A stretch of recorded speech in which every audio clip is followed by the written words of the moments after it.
السلام عليكم ورحمة الله وبركاته. بسم الله الرحمن الرحيم. الحمد لله رب العالمين. اللهم صل على محمد وعلى آل محمد كما صليت على إبراهيم وعلى آل إبراهيم إنك حميد مجيد.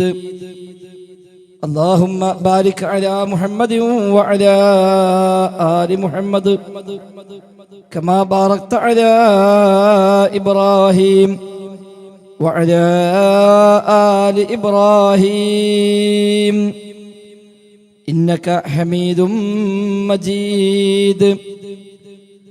أما بعد فإن خير الكلام كلام الله وخير السنن سنن محمد صلى الله عليه وسلم وشر الأمور محدثاتها وكل محدثة بدعة وكل بدعة ضلالة وكل ضلالة في النار. أعوذ بالله من الشيطان الرجيم. بسم الله الرحمن الرحيم. يا أيها الذين آمنوا اتقوا الله حق تقاته ولا تموتن إلا وأنتم مسلمون. بسم الله الرحمن الرحيم. يولج الليل في النهار ويولج النهار في الليل وسخر الشمس والقمر كل يجري لأجل مسمى ذلكم الله ربكم له الملك والذين تدعون من دونه ما يملكون من قطمير إن تدعوهم لا يسمعوا دعاءكم ولو سمعوا ما استجابوا لكم ويوم القيامة يكفرون بشرككم ولا ينبئك مثل خبير. ബഹുമാന്യരായ നാട്ടിലെ കാരണവന്മാരെ, പണ്ഡിതന്മാരെ, സഹോദരി സഹോദരങ്ങളെ, സഹപ്രവർത്തകരെ, അല്ലാഹു സുബ്ഹാനഹു വ തആലയുടെ നിയമനിർദ്ദേശങ്ങൾ കഴിവിൻ്റെ പരമാവധി ജീവിതത്തിൽ പാലിക്കാൻ ശ്രമിച്ചുകൊണ്ട് മുത്തഖീങ്ങളായി ജീവിക്കണേ എന്ന് പ്രത്യേകമായി ഓർമ്മപ്പെടുത്തുകയാണ്. റബ്ബ് സുബ്ഹാനഹു വ തആല ജീവിതാവസാനം വരെ തൗഹീദിൽ അടിയുറച്ചതെന്ന് ശിർക്കിൻ്റെ നേരിയ ഒരു അംശം പോലും കടന്നു വരാതെ സൂക്ഷിച്ച് മുത്തഖീങ്ങളായി മുവഹിദുകളായി ജീവിച്ച് മരിക്കുവാൻ നമുക്ക് ഏവർക്കും തൗഫീഖ് പ്രദാനം ചെയ്യുമാറാവട്ടെ. അല്ലാഹുവിൻ്റെ ദീനിനു വേണ്ടി ഇഖ്ലാസോടുകൂടി സേവനങ്ങൾ ചെയ്യാനുള്ള മഹാഭാഗ്യം അല്ലാഹു തആല നമുക്ക് പ്രദാനം ചെയ്യുമാറാവട്ടെ. നാളെ പാരത്രികമായ ലോകത്ത് അല്ലാഹുവിൻ്റെ ജന്നാത്തുൽ ഫിർദൗസിൽ അംബിയാഇൻ്റെയും ഔലിയാഇൻ്റെയും സുദീഖുകളുടെയും ശുഹദാഇൻ്റെയും സ്വാലിഹീകളുടെയും കൂടെ ഒരിടം നൽകി സാധുക്കളായ ദുർബലന്മാരായ നമ്മെ അല്ലാഹു തആല അനുഗ്രഹിക്കുമാറാവട്ടെ. ഇത്തരം വേദികളിൽ ദുആ ചെയ്യാൻ പ്രത്യേകമായി നമ്മോടൊക്കെ വസിയത്ത് ചെയ്ത ധാരാളം സഹോദരി സഹോദരങ്ങൾ, എല്ലാവർക്കും അല്ലാഹു തആല ഖൈറും ബർക്കത്തും പ്രദാനം ചെയ്യുമാറാവട്ടെ. രോഗികൾക്ക് ശിഫ നൽകി അനുഗ്രഹിക്കുമാറാവട്ടെ. മരണപ്പെട്ടു പോയ മുഴുവൻ വിശ്വാസിനികൾക്കും അല്ലാഹു തആല മഗ്ഫിറത്തും മർഹമത്തും നൽകി അനുഗ്രഹിക്കുമാറാവട്ടെ. സഹോദരങ്ങളെ, മുജാഹിദ് പ്രസ്ഥാനം അതിൻ്റെ പ്രബോധന ചരിത്രത്തിൽ ചില സവിശേഷമായ ഘട്ടങ്ങളിലൂടെയാണ് ഇക്കഴിഞ്ഞ 10-15 കൊല്ലങ്ങളായി കടന്നുപോയിക്കൊണ്ടിരിക്കുന്നത്. ബഹുമാന്യനായ കുഞ്ഞി മുഹമ്മദ് മദനി പറപ്പൂര് ഇവിടെ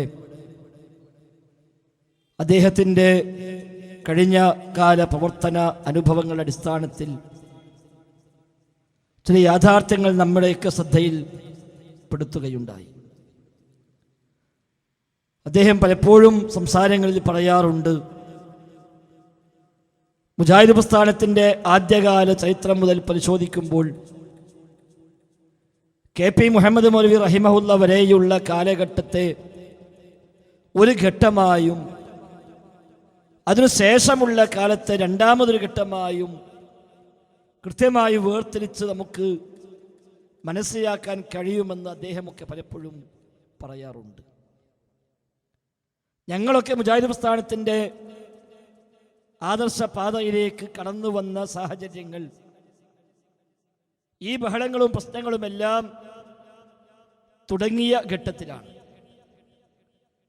2000-ലാണ് ഞാനൊക്കെ തൗഹീദ് മനസ്സിലാക്കി ഈ വഴിയിലേക്ക് ഏകദേശം ഇങ്ങനെ അടുത്തുകൊണ്ടിരിക്കുന്നത്. 2001-2002 കാലങ്ങളിലാണല്ലോ മുജാഹിദ് പ്രസ്ഥാനത്തിൽ ഔദ്യോഗികമായൊരു പിളർപ്പ് ഉണ്ടാകുന്നത്. ഞങ്ങളൊക്കെ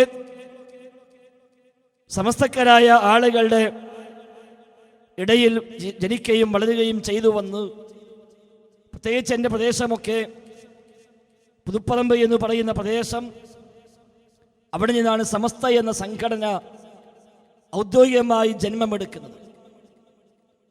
സമസ്തയുടെ ഒന്നാമത്തെ മദ്രസ ഞങ്ങളുടെ നാട്ടിലെ മദ്രസയാണ്. സമസ്തയുടെ ആസ്ഥാനം ആദ്യകാലത്ത് ഞങ്ങളുടെ നാട്ടിലാണ്.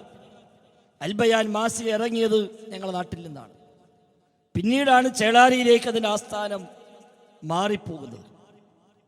അതുകൊണ്ട് തന്നെ ഒരുപാട് മുസ്ലിയാക്കന്മാരും ധാരാളം അന്ധവിശ്വാസങ്ങളും ഒക്കെയുള്ളൊരു പ്രദേശം. അങ്ങനെ എല്ലാ അന്ധവിശ്വാസങ്ങൾക്കും നേതൃപരമായ പങ്കുവഹിക്കുന്ന നാട്ടിലെ പ്രധാനപ്പെട്ട ആ നിലക്കുള്ള കുടുംബത്തിൽ തന്നെ ജനിച്ചു വന്ന സാഹചര്യമാണ് എനിക്കെല്ലാം ഉള്ളത്.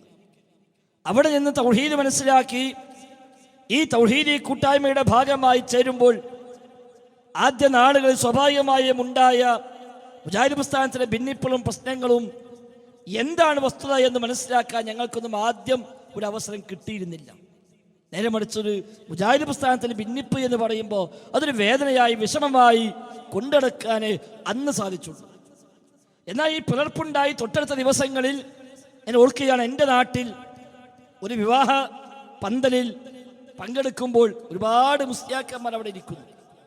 പള്ളിയിലെ ദർസിലുള്ള മുത്തഅലിമീങ്ങളും മദ്രസയിലെ അധ്യാപകരുമായി ഒരു 19ഓളം മുസ്ലിയാക്കന്മാർ കൂടിയിരിക്കുന്നതിനിടയിലാണ് ഞാനവിടെ യാദൃശ്ചികമായി വിവാഹത്തിന് കയറി ചെല്ലുന്നത്. അപ്പം അവർക്കിടെ ചെന്നിരുന്നപ്പോൾ സ്വാഭാവികമായും ഒന്ന് വഷളാക്കാൻ കിട്ടിയ ചാൻസ് എന്നുള്ളതൊക്കെ അവിടുത്തെ ഒരു മുസ്ലിയാരിനോട് ചോദിച്ചല്ല, നിങ്ങളിപ്പോൾ ഏത് ഗ്രൂപ്പിലാണെന്ന് ചോദിച്ചു. നമ്മളെ സംബന്ധിച്ച് ഗ്രൂപ്പ് എന്ന് കേൾക്കുമ്പോഴേക്ക് ഒരു പ്രയാസമുള്ള ഘട്ടമാണ്. അപ്പം എന്തു പറയും, എന്തിനാണ് മടവൂർ വിഭാഗം മാറിപ്പോയത് എന്ന് എനിക്കൊന്നും അന്ന് മനസ്സിലായിട്ടില്ല. എന്താ തർക്കമെന്നോ എന്താ പ്രശ്നമെന്നോ എന്തിൻ്റെ പേരിലാണ് ഈ ബഹളങ്ങളെന്നോ എന്നൊന്നും മനസ്സിലാക്കാൻ അവസരം കിട്ടിയിട്ടില്ല ആ ഘട്ടങ്ങളിൽ. അതുകൊണ്ട് ഏത് ഗ്രൂപ്പിലാണെന്ന് ചോദിച്ചപ്പോൾ ഞാനും അന്ന് കൃത്യമായി അങ്ങനെ ഒരു പക്ഷത്തൊന്നും അങ്ങനെ ഔദ്യോഗികമായി നിന്നിട്ടുമില്ല.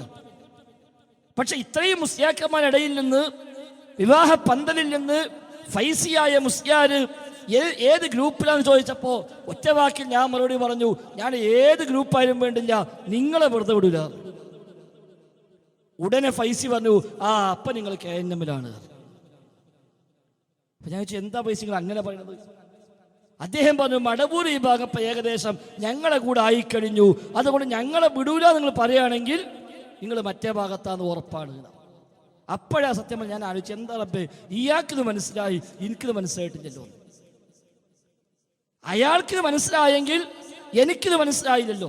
എൻ്റെ വാപ്പൊരു ഫൈസിയാണ്. പട്ടിക്കാട് ജാമ്യ നൂരിയയിൽ നിന്ന് ഒന്നാമത്തെ ബാച്ചിൽ ഫൈസിയായി ഇറങ്ങിയ ആളാ എൻ്റെ പിതാവ്. അദ്ദേഹത്തിന് ഈ നിലക്കുള്ള ചർച്ചകളോ പുറം ലോകവുമായുള്ള ബന്ധങ്ങളോ ഒന്നും അധികമൊന്നുമില്ല. ഒരു 80 വയസ്സായി വീട്ടിൽ തന്നെ ഒതുങ്ങിയിരിക്കുകയാണ്. അധികം അത് പുറം ലോകവുമായി ബന്ധമോ ആ നിലക്കുള്ള പ്രസംഗം കേൾക്കലോ പുസ്തകങ്ങൾ വായിക്കലോ ഒന്നുമില്ല. മുജാഹിദ് പ്രസ്ഥാനവുമായി ഇന്നും അദ്ദേഹത്തിന് ഒരു ബന്ധവും ഒരു അടുപ്പവും ഇല്ലതാനും.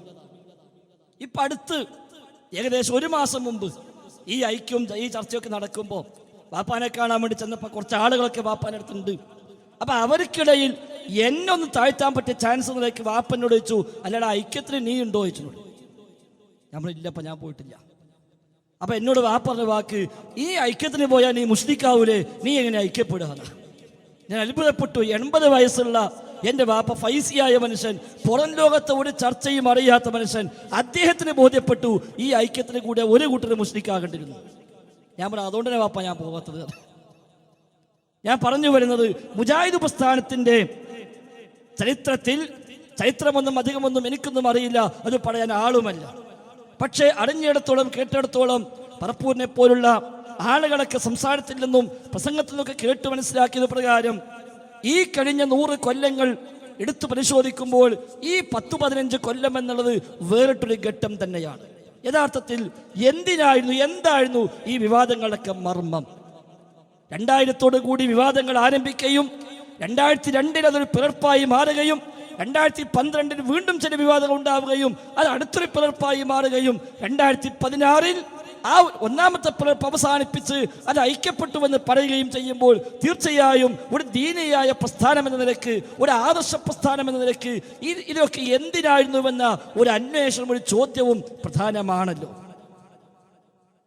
2002 വരെ പ്രവർത്തിച്ചതും 2002 ഒരു വിഭാഗത്തെ മാറ്റി നിർത്തിയതും ആ വിഭാഗത്തിൽ 2016 വീണ്ടും അടുപ്പിച്ചതും ദീനിന് വേണ്ടിയാണെങ്കിൽ, കൂലി കിട്ടാനാണെങ്കിൽ, അത് പരലോകത്തേക്കാണെങ്കിൽ, അത് ഖബർ ജീവിതത്തിന് സ്വസ്ഥമായ സമാധാനപൂർണമായ ജീവിതം കിട്ടാൻ വേണ്ടിയാണെങ്കിൽ, അതെന്റെ സ്വർഗത്തിലേക്കുള്ള വഴി എളുപ്പമാകാൻ വേണ്ടിയാണെങ്കിൽ തീർച്ചയായും ഇതിനെ ഗൗരവമായി തന്നെയല്ലേ നമ്മൾ കാണേണ്ടത്.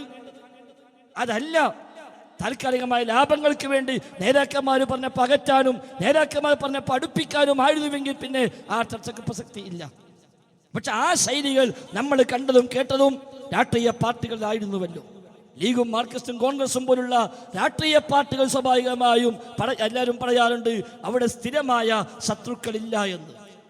ഒരുപക്ഷെ ഇപ്പോൾ ഏറ്റവും എതിർത്ത് ശക്തമായി എതിരായി നിന്നവൻ അടുത്ത പഞ്ചായത്ത് ഇലക്ഷൻ വരുമ്പോൾ അവർ തമ്മിൽ ഒന്നാകും, മറ്റവനെ ഇപ്പുറത്തും മാറി നിൽക്കും. അത് സ്വാഭാവികമാണ്.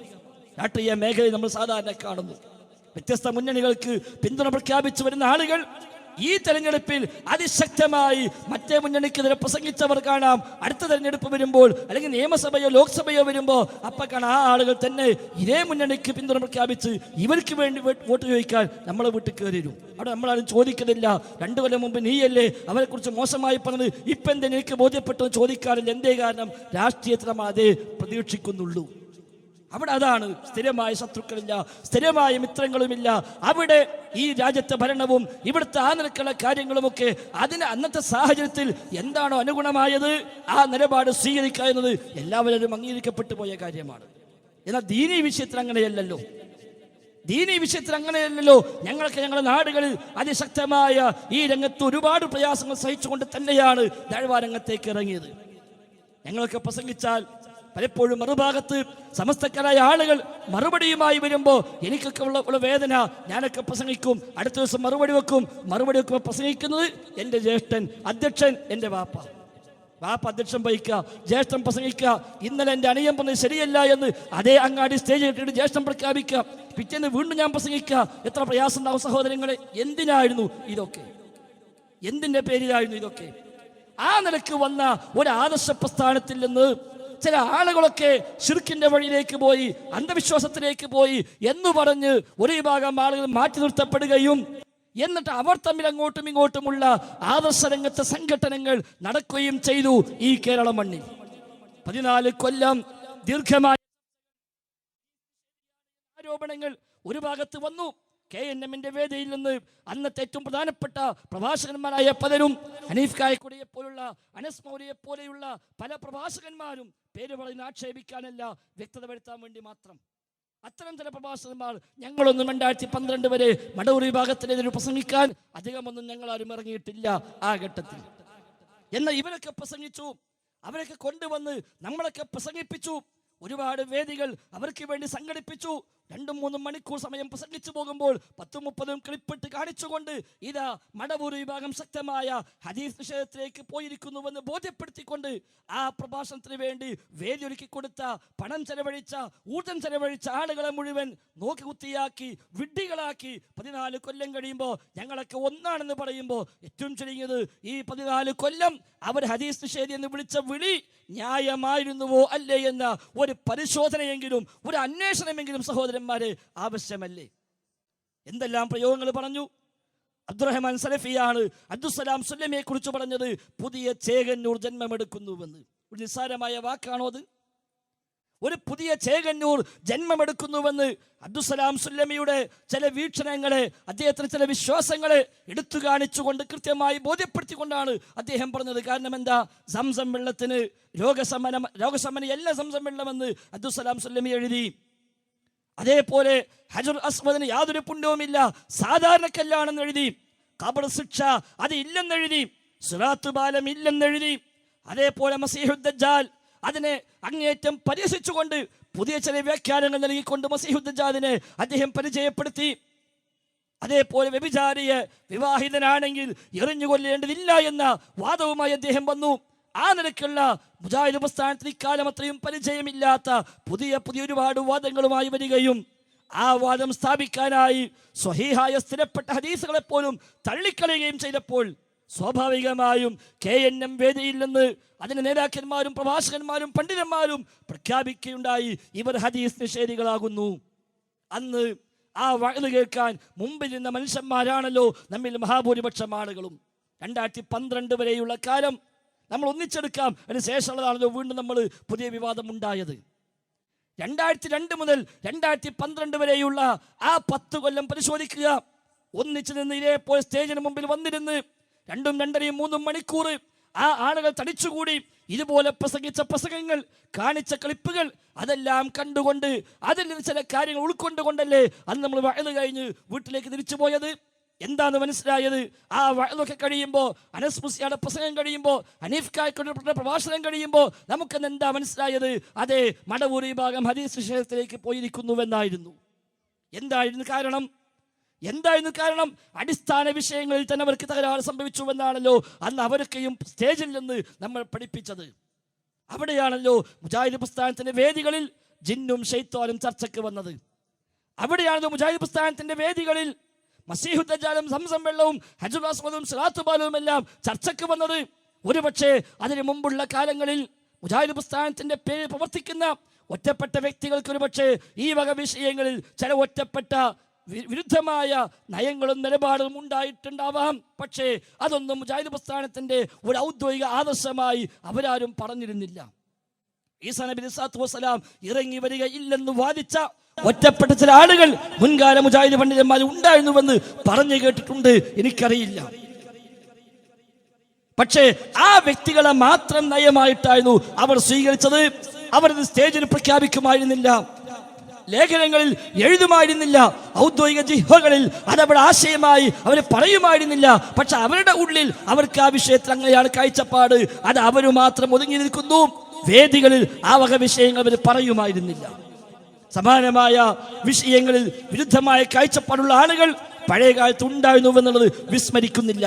എന്നാൽ അതിൽ നിന്നും മാറി മുജാഹിദ് പ്രസ്ഥാനത്തിന്റെ പ്രവർത്തകന്മാർ ഊർജം നൽകി, പണം നൽകി, സമയം ചെലവഴിച്ച്, അവർ അധ്വാനിച്ച് അവർ എടുത്ത് വളർത്തിക്കൊണ്ടുവന്ന ശബാബ് എന്ന വാരിക, പലപ്പോഴും പറയാറുണ്ട്, വർഷങ്ങളോളം ശബാബിനെ റീപ്പർ അഡ്രസ് എഴുതുകയും അത് ഒട്ടിക്കുകയും അതുകൊണ്ട് പോയി പോസ്റ്റ് ചെയ്യുകയും ചെയ്ത ആളായിരുന്നു പറപ്പൂർ ഉസ്താദ് അടക്കമുള്ള ആളുകൾ.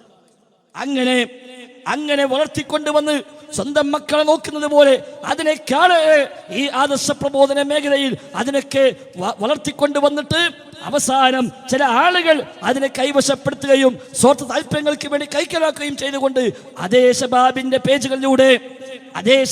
പേജുകളിലൂടെ പച്ചയായ ഹദീസ് നിഷേധം പ്രചരിപ്പിക്കുന്ന സാഹചര്യം ഉണ്ടായപ്പോൾ വേദനയോടെയാണെങ്കിലും ശരി ആ ശബാബിനെതിരെ സംസാരിക്കേണ്ട സാഹചര്യമാണല്ലോ മുജാഹിദുകൾക്കുണ്ടായത്. ശബാബിനെതിരെ ഒരു വാക്ക് പറയുക എന്നുള്ളത് ആദ്യഘട്ടങ്ങളിൽ പ്രയാസകരമായിരുന്നുവല്ലോ മുജാഹിദുകൾക്ക്, ആലോചിക്കാൻ സാധിക്കുമായിരുന്നില്ലല്ലോ. കാരണം അത്രയും ആദരവോടുകൂടി വായിക്കുകയും കൊണ്ടെടുക്കുകയും കിട്ടുന്ന അവസരങ്ങളിലെല്ലാം ആ ശബാബ് പ്രചരിപ്പിക്കുകയും ആളുകളെ കൊണ്ട് വായിപ്പിക്കുകയും ചെയ്യാൻ ശ്രമിച്ചിരുന്ന മുജാഹിദുകൾ തന്നെ തങ്ങളുടെ സ്റ്റേജിൽ വെച്ച് ശബാബിന്റെ ലേഖനം വായിച്ചുകൊണ്ട് ഇത് ഇസ്ലാമികമല്ലെന്ന് ആ ശബാബിനെതിരെ പ്രസംഗിക്കുന്ന, അതിനു ബദലെന്നോണം വിചിന്തനമെന്ന ഒരു സംവിധാനം പകരം കിട്ടിയപ്പോൾ അൽഹംദുലില്ലാഹ് എന്ന് പറഞ്ഞ് ആ വിചിന്തനത്തെ ഏറ്റെടുത്ത ആളുകളായിരുന്നുവല്ലോ മുജാഹിദുകൾ. അവിടെയാണല്ലോ ആ ചർച്ചകളുടെ ആ ഭിന്നിപ്പിന്റെ മർമ്മം കിടക്കുന്നത്. എന്തെല്ലാം വിഷയങ്ങൾ ചർച്ച വന്നു. തൗഹീദ് ചർച്ച വന്നില്ലേ? തൗഹീദ് ചർച്ച വന്നില്ലേ? എങ്ങനെയാ തൗഹീദ് ചർച്ച വന്നത്? എന്താ അതിന് കാരണം? മുജാഹിദ് പ്രസ്ഥാനം 921 മുതൽ 2000 വരെ പഠിപ്പിച്ച തൗഹീദ് വിഷയത്തിലെ കാഴ്ചപ്പാടെന്താ? അഭൗതികമായ കഴിവുകൾ അള്ളാഹുവിന് മാത്രം, അതാണല്ലോ അടിസ്ഥാനമായി നമ്മൾ പഠിപ്പിച്ചത്. നമ്മുടെയൊക്കെ നാടുകളിൽ ധാരാളം അന്ധവിശ്വാസം ഉണ്ടായിരുന്നു. എന്റെയൊക്കെ നാട്ടിൽ ഇപ്പോഴുമുണ്ട് അന്ധവിശ്വാസങ്ങൾ എമ്പാടും. മാലയും മൗലിദും റാത്തീബും കുത്തുബിയത്തും ഹദ്ദാദും സ്ഥിരമായി നടക്കുന്ന പ്രദേശങ്ങളാണല്ലോ ഇന്നും കേരളത്തിലെ മഹാഭൂരിപക്ഷ പ്രദേശങ്ങളും. അതേപോലെ എന്തു പ്രശ്നം വന്നാലും എന്ത് പ്രയാസം വന്നാലും മരിച്ചുപോയ അമ്പിയൊക്കെ വിളിച്ച് ഹാജരാക്കിക്കൊണ്ട് അവരെ കൊണ്ട് രക്ഷ തേടുന്ന, അവരെ കൊണ്ട് സഹായം ലഭിക്കുമെന്ന് പ്രതീക്ഷിക്കുന്ന തരത്തിലായിരുന്നുവല്ലോ മുസ്ലിം ഉമ്മത്തിലെ മഹാഭൂരിപക്ഷം ആളുകളും ഉണ്ടായിരുന്നത്. മഴ ഇല്ലാതായാൽ കൊടിയെടുത്ത് നാടിന്റെ മുക്കുമൂലകളിൽ ആ കൊടിയുമായി ഊരി ചുറ്റി, അങ്ങനെ ആ കൊടി കൊണ്ട് അവിടെ മഴ പെയ്യുമെന്ന് വിശ്വസിക്കുന്ന ശിർക്കിൽ മുങ്ങിക്കുളിച്ച സമൂഹമായിരുന്നുവല്ലോ ഈ പ്രദേശമടക്കമുള്ള പ്രദേശങ്ങളിൽ ഒരു ഘട്ടത്തിൽ ഉണ്ടായിരുന്നത്. തമിഴ്നാട്ടിലെ കായൽപട്ടണത്തിൽ നിന്ന് ഏതൊരു ചങ്ങാതി എഴുതി ഉണ്ടാക്കിയ കുത്തുബിയ്യത്ത് വീട്ടില് വിളക്കൂതി ലൈറ്റ് ഓഫ് ആക്കി ഇരുട്ടത്തിരുന്ന് ആ മുറിയിൽ പൊടി വിതറിയിട്ട് അവിടെ വെച്ച് 1000 പ്രാവശ്യം യാ ശൈഖ് യാ മുഹിയുദ്ദീൻ അബ്ദുൽ ഖാദിർ ജീലാനി എന്ന് വിളിച്ചാൽ ആ ശൈഖ് ജീലാനി ഇറാഖിലെ ബഗ്ദാദിലെ ഖബറിൽ നിന്ന് എഴുന്നേറ്റ് വരികയും നമ്മുടെ നാട്ടിലേക്ക്, നമ്മുടെ വീട്ടിലേക്ക്, നമ്മുടെ റൂമിലേക്ക് അദ്ദേഹം ഹാജരാവുകയും ഈ വിളിക്കുന്നവനെ പ്രശ്നമറിയുകയും ആ പ്രശ്നത്തിൽ ഇടപെടുകയും അത് പരിഹരിക്കുകയും ചെയ്യുമെന്ന് വിശ്വസിച്ചിരുന്നവരായിരുന്നുവല്ലോ മഹാഭൂരിപക്ഷം ആളുകളും.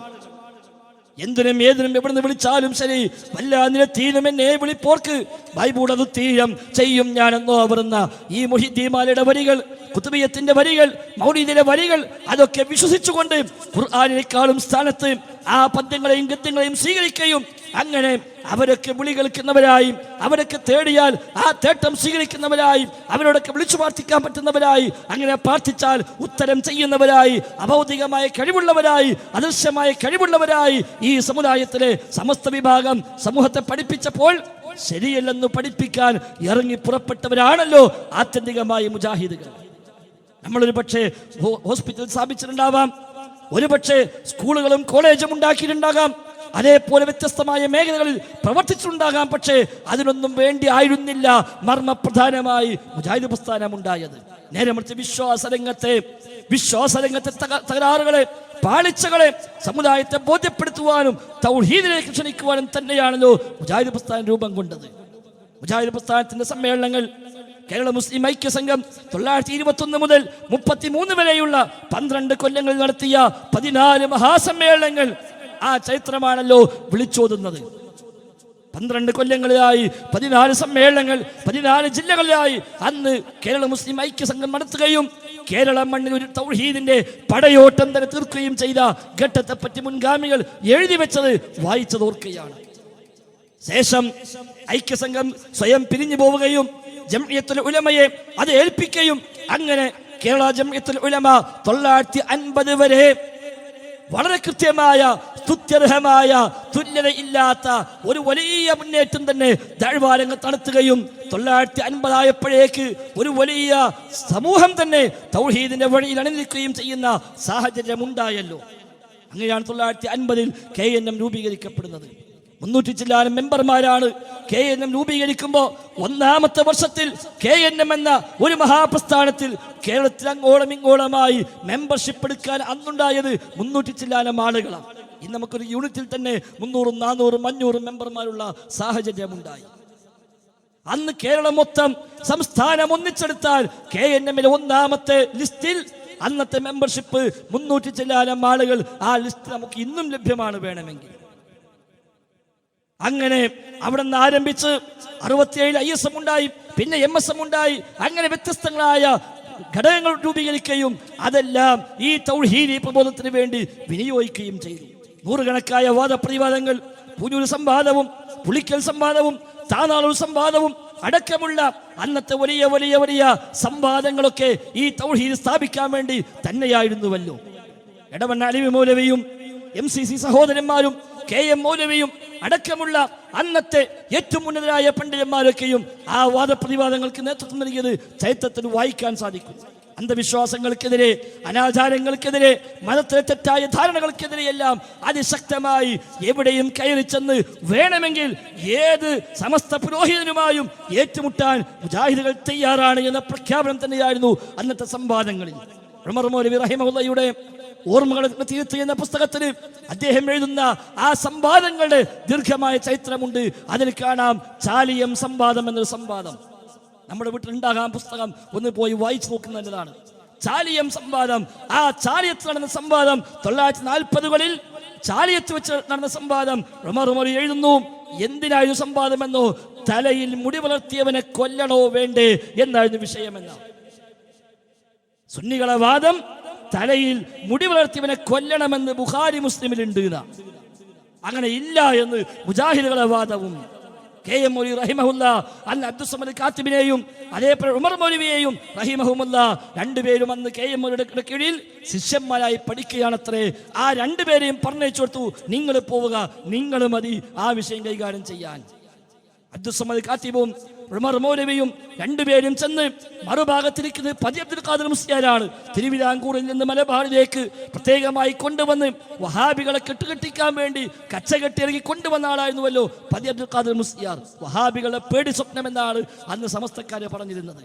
തിരുവങ്ങാട് യത്തീംഖാന സ്ഥാപിക്കുമ്പോൾ ആ യത്തീംഖാനയുടെ മുമ്പിൽ വന്ന് ദുആ സമ്മേളനം സംഘടിപ്പിച്ചിട്ട് ഈ പതിമുസ്ലിയാരാണ് പ്രാർത്ഥിച്ചത്, പഠിച്ചവനെ യത്തീംഖാന എന്ന് പറഞ്ഞാൽ ഖാന ഖാന എന്ന് പറഞ്ഞാൽ തിന്നുക എന്നാണ്, യത്തീംഖാന എന്ന് പറഞ്ഞാൽ യത്തീമിനെ തിന്നാനാണ്, അതുകൊണ്ട് യത്തീമിനെ തിന്നാനുള്ള ഈ രീതി നീ അനുവദിക്കുന്ന റബ്ബേ എന്ന് പറഞ്ഞ് യത്തീംഖാനെ പൊളിക്കാൻ വേണ്ടി, പൊളിഞ്ഞു പോകാൻ വേണ്ടി പ്രാർത്ഥിച്ച ആളാണ് പതി അബ്ദുൽ ഖാദിർ മുസ്ലിയാർ. കെ.എം. മൗലവി പറഞ്ഞു അത്രേ, അയാളേതായാലും പ്രാർത്ഥിച്ച് പഠിച്ചവനോടല്ലേ ഞങ്ങളെ ഇഖ്ലാസ് അല്ലാഹുവിന് അറിയാം, അതുകൊണ്ട് ആ ദുആ ഞങ്ങളാരും ഭയപ്പെട്ടില്ല. ഞങ്ങൾക്കുള്ള പേടി ആ ദുആ സമ്മേളനം ഇങ്ങനെ ആവേശം കൊണ്ട് എല്ലാവരും അതിന്റെ മൂർധന്യത്തിലേക്ക് എത്തുമ്പോഴെങ്ങാനും ഈ മുസ്ലിയാർ പ്രഖ്യാപിക്കുമോ, എല്ലാവരും കൂടെ ചെന്നിട്ട് ആ യതീംഖാനയുടെ ഓരോ കല്ലെടുത്ത് പോരൂ എന്ന് പറഞ്ഞാൽ ഒന്നാകെ പൊളിച്ചു പോകും, ആ ആഹ്വാനം ഉണ്ടാകുമോ എന്ന് ഞങ്ങൾ ഭയപ്പെട്ടുള്ളൂ. ആ പ്രാർത്ഥനയെ ഞങ്ങൾക്ക് പേടിയില്ല, കാരണം റബ്ബിനോട് തേടുന്നു, റബ്ബിനറിയാം ഇത് യതീമിനെ വഞ്ചിക്കാനല്ല, ഇത് യതീമിനെ സംരക്ഷിക്കാനാണ് എന്ന്. അങ്ങനെ വന്നൊരു ഘട്ടമല്ലേ മുജാഹിദ് പ്രസ്ഥാനത്തിന്? മഹല്ലുകളിൽ ബഹിഷ്കരണം ഏർപ്പെടുത്തപ്പെട്ട ആളുകൾ, ഖബർസ്ഥാൻ ബഹിഷ്കരിക്കപ്പെട്ടവർ, മരിച്ച മയ്യിത്തുമായി ദിവസങ്ങളോളം അങ്ങോട്ടും ഇങ്ങോട്ടും പോകേണ്ടി വന്ന ഘട്ടങ്ങൾ നമുക്കറിയാമല്ലോ ചരിത്രം. മൂക്കുതല വിവാദം എന്തിനായിരുന്നു? മരിച്ച മുല്ലാക്കയുടെ മകൻ വഹാബിയാണ് എന്ന ഒറ്റക്കാരണത്താൽ ആ മയ്യിത്ത് മറമാടാൻ സമ്മതിക്കില്ലെന്ന് പറഞ്ഞ് മയ്യിത്തുമായി വന്ന് പള്ളിപ്പറമ്പിൽ കൊണ്ടുവന്ന് തിരിച്ചു പോവുകയും അവർ ആ മയ്യത്തെടുത്ത് തിരിച്ച് അവിടെ കൊണ്ടുപോയി വെക്കുകയും 5 ദിവസം ആ മയ്യത്ത് അങ്ങോട്ടും ഇങ്ങോട്ടും നടക്കുകയും അവസാനം കോടതി വിധി വന്നിട്ട് ആ വിധിയുമായി പോലീസിന്റെ സാന്നിധ്യത്തിൽ മാത്രം മറമാടാൻ അനുവാദമുണ്ടാവുകയും ചെയ്ത ചരിത്രം കഴിഞ്ഞു പോയിട്ടില്ലേ ഈ മുജാഹിദ് പ്രസ്ഥാനത്തിന്? എന്തിനായിരുന്നു അത്? മുജാഹിദുകൾ തൗഹീദ് പറഞ്ഞുവെന്ന ഒറ്റക്കാരണത്താൽ. അല്ലാഹുവിനെ മാത്രമേ വിളിച്ചു പ്രാർത്ഥിക്കാവൂ, അവനോട് തേടാവൂ, അവന് മാത്രമേ സഹായിക്കാൻ കഴിയൂ, അവന് മാത്രമേ നമ്മുടെ പ്രാർത്ഥന കേൾക്കാൻ കഴിയൂ, അവന് മാത്രമേ അഭൗതികമായ കഴിവുള്ളൂ, അവന് മാത്രമേ അദൃശ്യമായ കഴിവുള്ളൂ, മറ്റാർക്കും അങ്ങനെ കഴിവില്ല എന്ന് പ്രഖ്യാപിച്ചതിന്റെ ഒറ്റക്കാരണത്താൽ മാത്രം. وما نقموا منهم إلا أن يؤمنوا بالله العزيز الحميد എന്ന് മുൻഗാമികളായ അസ്ഹാബുൽ ഉഖ്ദൂദിനെ കുറിച്ച് പറഞ്ഞതുപോലെ അതിന്റെ തനി ആവർത്തനമായിരുന്നുവല്ലോ കേരളത്തിൽ നമ്മൾ കണ്ടത്. കൊല്ലപ്പെട്ട മനുഷ്യന്മാരുണ്ട് അതിന്റെ പേരിൽ, ബന്ധങ്ങൾ വിച്ഛേദിക്കപ്പെട്ട മനുഷ്യന്മാരുണ്ട് അതിന്റെ പേരിൽ, കുടിയിറക്കപ്പെട്ട മനുഷ്യന്മാരുണ്ട് അതിന്റെ പേരിൽ, വീട്ടിലേക്ക് പ്രവേശനം നിഷേധിക്കപ്പെട്ട ആളുകളുണ്ട് അതിന്റെ പേരിൽ, മാതാപിതാക്കളുമായുള്ള ബന്ധങ്ങൾ മുറിച്ചു പോകേണ്ടി വന്ന മനുഷ്യന്മാരുണ്ട് അതിന്റെ പേരിൽ, ഭാര്യമാർ തൊലാഖ് ചൊല്ലേണ്ടി വന്ന ആളുകളുണ്ട് അതിന്റെ പേരിൽ. ഉണ്ടായില്ലേ ഈ തൗഹീദ് പറഞ്ഞതിന്? എന്നിട്ടും അങ്ങനെയൊക്കെയായിട്ടും ഒരൊറ്റ മുജാഹിദുകാരൻ തിരിച്ചാലോചിച്ചില്ല. ഇത്ര വലിയ പ്രയാസാണെങ്കിൽ ഞാനേതായാലും മടങ്ങിപ്പോകട്ടെ ശിർക്കിലേക്ക് എന്ന് ഒരാൾ പോലും ആലോചിച്ചില്ല. തൗഹീദിലേക്ക് വന്ന ഒരു മനുഷ്യൻ തിരിച്ചു പോകുന്നതിനെ പറ്റി ചിന്തിച്ചില്ല, ശിർക്ക് ചെയ്താലോ എന്ന് ആലോചിച്ചില്ല. തൽക്കാലം നാടിന് വേണ്ടി, നാട്ടുകാർക്ക് വേണ്ടി, മഹല്ലിന് വേണ്ടി, ഖബർസ്ഥാന് വേണ്ടി, മരിച്ചാൽ ഒരു 6 അടി മണ്ണ് കിട്ടാൻ വേണ്ടി ഞാൻ തൽക്കാലം ശിർക്കിന്റെ കൂടെ കൂടുകയാണ്, എന്നാൽ എനിക്ക് ഖബർസ്ഥാൻ അനുവദിക്കപ്പെടൂ എന്ന് പറഞ്ഞുകൊണ്ട് ഒരാൾ പോലും ശിർക്കിന്റെ വഴിയിലേക്ക് മാറിപ്പോകാൻ അന്ന് ആലോചിച്ചിട്ടില്ല. കാരണം എന്താ? റസൂലുള്ളാഹി സ്വല്ലല്ലാഹു അലൈഹി വസല്ലമ അബൂദർ ഗിഫാരി റളിയല്ലാഹു അൻഹു നൽകിയ 9 ഉപദേശങ്ങൾ ഹദീസിൽ കാണാൻ കഴിയും. ആ 9 ഉപദേശങ്ങളിൽ ഒന്നാമത്തെ ഉപദേശം എന്താ? ലാ തുശ്രിക് ബില്ലാഹ് വഇൻ ഖുത്തിഅത ഔ മുസ്സിൽത. അല്ലയോ അബൂദർ, ലാ തുശ്രിക ബില്ലാഹ്, നീ അല്ലാഹുവിൽ പങ്കു ചേർക്കല്ല. വഇൻ ഖുത്തിഅത, നിന്നെ കഷ്ണമാക്കി നുറുക്കപ്പെട്ടാലും ശരി, ഔ മുസ്സിൽത, അല്ലെങ്കിൽ നിന്റെ അംഗവിച്ഛേദനം ചെയ്യപ്പെട്ടാലും ശരി, കൈകാലുകൾ മുറിക്കപ്പെട്ടാലും കണ്ണും കാതും ചൂഴ്ന്നെടുക്കപ്പെട്ടാലും ശരി, നിന്റെ ശരീരം ഇഞ്ചിഞ്ചായി കുത്തി നുറുക്കപ്പെട്ടാലും ശരി, ലാ തുശ്രിക ബില്ലാഹ്, അല്ലാഹുവിൽ പങ്കു ചേർക്കല്ല. അബൂദർ ഗിഫാരിക്ക് അല്ലാഹുവിന്റെ റസൂൽ സ്വല്ലല്ലാഹു അലൈഹി വസല്ലം തങ്ങൾ നൽകുന്ന ഒന്നാമത്തെ ഉപദേശമാണ്. ആ ഉപദേശം ഏറ്റെടുത്തവരായിരുന്നു മുജാഹിദുകൾ. നാട് ബഹിഷ്കരിക്കപ്പെട്ടാലും ശരി, എന്റെ റബ്ബിനോട് ഞാൻ പ്രാർത്ഥിക്കുമെന്ന് പ്രഖ്യാപിച്ചവർ, വീട്ടിൽ നിന്ന് കുടിയിറക്കപ്പെട്ടാലും ശരി, എന്റെ മയ്യിത്ത് മറമാടപ്പെടാതെ ചീഞ്ഞു നാറിപ്പോയാലും ശരി, അള്ളാഹുവിൽ പങ്കു ചേർക്കാൻ ഞാൻ സന്നദ്ധനല്ലെന്ന് പ്രഖ്യാപിച്ചവരായിരുന്നു മുജാഹിദുകൾ. അതുകൊണ്ട് തന്നെ ആ മുജാഹിദുകൾ അതിശക്തമായി ആദർശ രംഗത്ത് നിലകൊണ്ടു. അതിനുവേണ്ടി വാദപ്രതിവാദങ്ങൾ ഏർപ്പെട്ടു, അതിനുവേണ്ടി ഖണ്ഡന മണ്ഡനങ്ങൾ നടന്നു. നാട്ടിൽ വലിയ വെല്ലുവിളികൾ ഏറ്റെടുത്തുകൊണ്ട് തന്നെ 4, 5, 6, 7 തവണ വരെ ഖണ്ഡനങ്ങൾ നടന്ന സാഹചര്യമുണ്ടായി, വാദപ്രതിവാദങ്ങൾ ഉണ്ടായി. ഞാൻ പറഞ്ഞല്ലോ, അവിടെയാണ് ചാലിയം സംവാദം ഉണ്ടാകുന്നത്, ആ പതി അബ്ദുൽ ഖാദർ മുസ്ലിയാരുമായിട്ട്. അന്ന് ചാലിയത്ത് 1, 2 വഹാബികളെ ഉള്ളുന്ന ഉമർ മൗലവി പറയുന്നത്. അവിടെ വന്ന് മുസ്ലിയാക്കന്മാർ പ്രസംഗിക്കുന്നു, എന്നിട്ട് പറയുന്നു തലയിൽ മുടി വളർത്തിയവനെ കൊല്ലണമെന്ന് ബുഖാരി മുസ്ലിമിലുണ്ട്. 2 ദിവസത്തെ വഅദ. ഈ വഹാബിയൊക്കെ മനസ്സിലായി, നാളെ കൂടി വഅദ കഴിഞ്ഞാൽ ഒരുപക്ഷെ നാളത്തെ വഅദിന്റെ അവസാനം ഞങ്ങളെ കൊല്ലാൻ സാധ്യതയുണ്ട് എന്നവർക്ക് മനസ്സിലായി. അന്ന് സമസ്തക്കാര് മുടി വളർത്താറില്ല, സമസ്തക്കാർ മുടി വളർത്താറില്ല, മുടി വളർത്താനും പാടില്ലെന്ന ഒരു വിശ്വാസം. 4 പാടും വെട്ടി അതിന്റെ നടുവിൽ ഒരു ചട്ടി, ഇബ്ലീസിന്റെ കുട്ടി നരകത്തിലേക്ക് തട്ടി എന്നാണ് അന്ന് മുസ്ലിയാക്കന്മാർ പഠിപ്പിച്ചത്. മുടി വളർത്തിയാൽ ഇബ്ലീസിന്റെ കുട്ടിയാണ്, നരകത്തിലേക്ക് തട്ടാനുള്ളതാണ് എന്നാണ്. അതിനെതിരെ രംഗത്തിറങ്ങിക്കൊണ്ടാണ് മുടി വളർത്താൻ അനുവാദമുണ്ട്, ഹദീസിൽ പഠിപ്പിച്ചിട്ടുണ്ട്, അല്ലാഹുവിന്റെ റസൂലും സഹാബത്തും മുടി വളർത്തിയിട്ടുണ്ട് എന്ന് ബോധ്യപ്പെടുത്താൻ അന്നത്തെ സാഹചര്യത്തിൽ മുജാഹിദുകൾ മുടി വളർത്തി. അപ്പോഴാ മുടി വളർത്തിയവനെ കൊല്ലണമെന്ന് ബുഖാരി മുസ്ലിമിനുണ്ട് എന്നും പറഞ്ഞ് രംഗത്തിറങ്ങിയത്. അവിടെയാണ് ഒന്നാമത്തെ ദിവസം വഅദ് കഴിഞ്ഞപ്പോൾ പിറ്റേന്ന് രാവിലെ അവിടെ ഉള്ള വഹാബിയാള് തിരുവങ്ങാടിക്ക് വന്നിട്ട് KM മൗലവി വന്ന് കണ്ടു പറഞ്ഞു, ഇന്നലെ വഅദ് കഴിഞ്ഞപ്പോഴേക്കിന് ഞങ്ങളത് കഴിഞ്ഞു, ഇന്നും കൂടെ വഅദ് നടന്നാൽ ഉറപ്പാണ് ഞങ്ങളെ തല പോകും. അങ്ങനെയാണ് ഉമർ മൗലവി അബ്ദുൽ സമദ് ഖാത്തിബിനെയും KM മൗലവി അബ്ദുൽ സമദ് ഖാത്തിബിനെയും ഉമർ മൗലവിയെയും പറഞ്ഞയക്കുന്നത് സംവാദം നടത്താൻ വേണ്ടി. ഞാൻ പറഞ്ഞു വന്നത് ആ വിഷയത്തിൽ വരെ വേണമെങ്കിൽ ആവശ്യമുള്ളയിടത്ത് ഒരു സംവാദത്തിന് മുജാഹിദ് പ്രസ്ഥാനം തയ്യാറായിട്ടുണ്ട് എന്നാണ്. ആദർശ രംഗത്ത് മുജാഹിദുകൾ മുന്നോട്ട് വെച്ച ആദർശത്തിൽ ഏതൊന്നിനെ ചോദ്യം ചെയ്താലും ശരി, അവിടെ കൃത്യമായി പ്രമാണം മുമ്പിൽ വെച്ചുകൊണ്ട് സ്ഥാപിക്കാൻ കഴിയുമെന്ന ഉത്തമ ബോധ്യമുള്ളയിടത്ത് മറുഭാഗത്ത് പതി മുസ്ലിയാരാവട്ടെ ഏത് മുസ്ലിയാരുമാകട്ടെ ആ മുസ്ലിയാരുമായി ഏറ്റുമുട്ടാൻ ഈ 2 വിദ്യാർത്ഥികൾ മതി എന്ന് KM മൗലിക്ക് അന്ന് മനസ്സിലായെങ്കിൽ മുജാഹിദ് പ്രസ്ഥാനത്തിന് ആദർശ രംഗത്തെ കണിശതയായിരുന്നു, അന്നത്തെ പരിശുദ്ധിയായിരുന്നു സഹോദരന്മാരെ അതിനുള്ള പ്രചോദനം. അങ്ങനെ 2000 വരെ കൃത്യമായി ആ തൗഹീദി പ്രബോധന മേഖലയിൽ അങ്ങേയറ്റ സന്തോഷത്തോടു കൂടി പരസ്പരമുള്ള ബന്ധത്തോടു കൂടി വല്ലാത്തൊരു ആത്മബന്ധവും വല്ലാത്തൊരു സ്നേഹവും മുജാഹിദുകൾ തമ്മിൽ കാത്തു സൂക്ഷിച്ചുകൊണ്ട് തന്നെയാണല്ലോ മുന്നോട്ട് പോകുന്നത്. 2000 ആണ്ടിലതാ അത്ഭുതപ്പെടുത്തിക്കൊണ്ട് ചില പുതിയ വാദങ്ങൾ വന്നു. ഞാൻ നേരത്തെ പറഞ്ഞുവല്ലോ, ഫൈസിയായ മുസ്ലിയാർ പറഞ്ഞത് മടവൂർ വിഭാഗം ഞങ്ങളെ കൂടെയാണ് എന്ന് പറഞ്ഞപ്പോൾ എന്റെ സഹോദരങ്ങളെ അത് പറയാൻ അവർക്കുണ്ടായ പ്രചോദനം. ഐക്യപ്പെടുമ്പോൾ ആലോചിക്കേണ്ടതല്ലേ എന്തായിരുന്നു അതിന് സംഭവിച്ചത് എന്ന്. നമ്മൾ പറയുന്നു സമസ്തക്കാർ അല്ലാഹു അല്ലാത്തവർക്ക് അബൗദിക കഴിവുണ്ട് എന്ന് വിശ്വസിച്ചവരാണ് എന്ന്. എവിടുന്ന് വിളിച്ചാലും അവരൊക്കെ കേൾക്കുമെന്ന്, ഹാജരാകുമെന്ന്, സഹായിക്കുമെന്ന് വിശ്വസിക്കുന്നു സമസ്തക്കാർ. ആരെക്കുറിച്ച്? അമ്പിയാക്കളെ കുറിച്ച്, ഔലിയാക്കളെ കുറിച്ച്, ശുഹദാഇനെ കുറിച്ച്, സ്വാലിഹികളെ കുറിച്ച്, ജിന്നുകളെ കുറിച്ച്, മലക്കളെ കുറിച്ച് എല്ലാം അവർക്കുള്ള വിശ്വാസം അതാണ്. കുത്തുബിയത്തിൽ കാണാം 15 ജിന്നുകളെ പേര് വിളിച്ചിട്ടുള്ള തേട്ടം. കുത്തുബിയത്ത് നടത്തുമ്പോൾ മുഹീദ്ദീൻ ശൈഖിനെ വിളിച്ചുകൊണ്ട് കുത്തുബിയത്ത് നടത്തുമ്പോൾ ആ കുത്തുബിയത്തിന്റെ മുന്നോടിയായി ചെല്ലാനുള്ള ചില പ്രാർത്ഥനയുണ്ട്.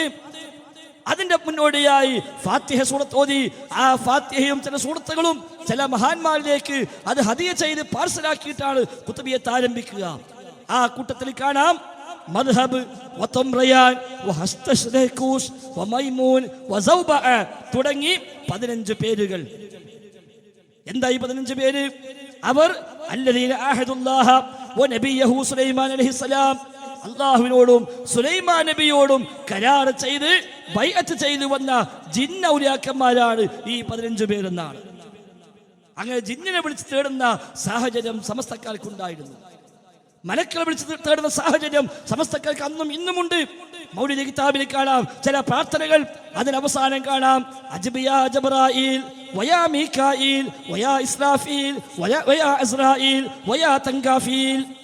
ജിബ്രീലേ ഉത്തരം ചെയ്യണേ, മീകായീലേ ഉത്തരം ചെയ്യണേ, ഇസ്രാഫീലേ ഉത്തരം ചെയ്യണേ, അസ്രായീലേ ഉത്തരം ചെയ്യണേ, തങ്കാഫീലേ ഉത്തരം ചെയ്യണേ എന്ന് പറഞ്ഞുകൊണ്ട് ചില മലക്കളെ പേരാണെന്നും പറഞ്ഞ് കുറെ പേര് പറഞ്ഞുകൊണ്ട് അവരൊക്കെ ഉത്തരം ചെയ്യുമെന്ന് സമസ്തക്കാർ വിശ്വസിക്കുന്നു. ഇന്നും മുഹീദ്ദീൻ ഷെയ്ഖ് മരിച്ചു മറവിട്ട് പോയെങ്കിലും നമ്മൾ ഈ നന്മണ്ട എന്ന് വിളിച്ചാലും ശരി, ബഗ്ദാദിൽ നിന്ന് ഷെയ്ഖ് ആ വിളി കേൾക്കുമെന്നും എന്നെ അറിയുമെന്നും ഈ നാട്ടിലേക്ക് ഓടിയെത്തുമെന്നും എന്നെ സഹായിക്കുമെന്നും അവർ വിശ്വസിക്കുന്നു.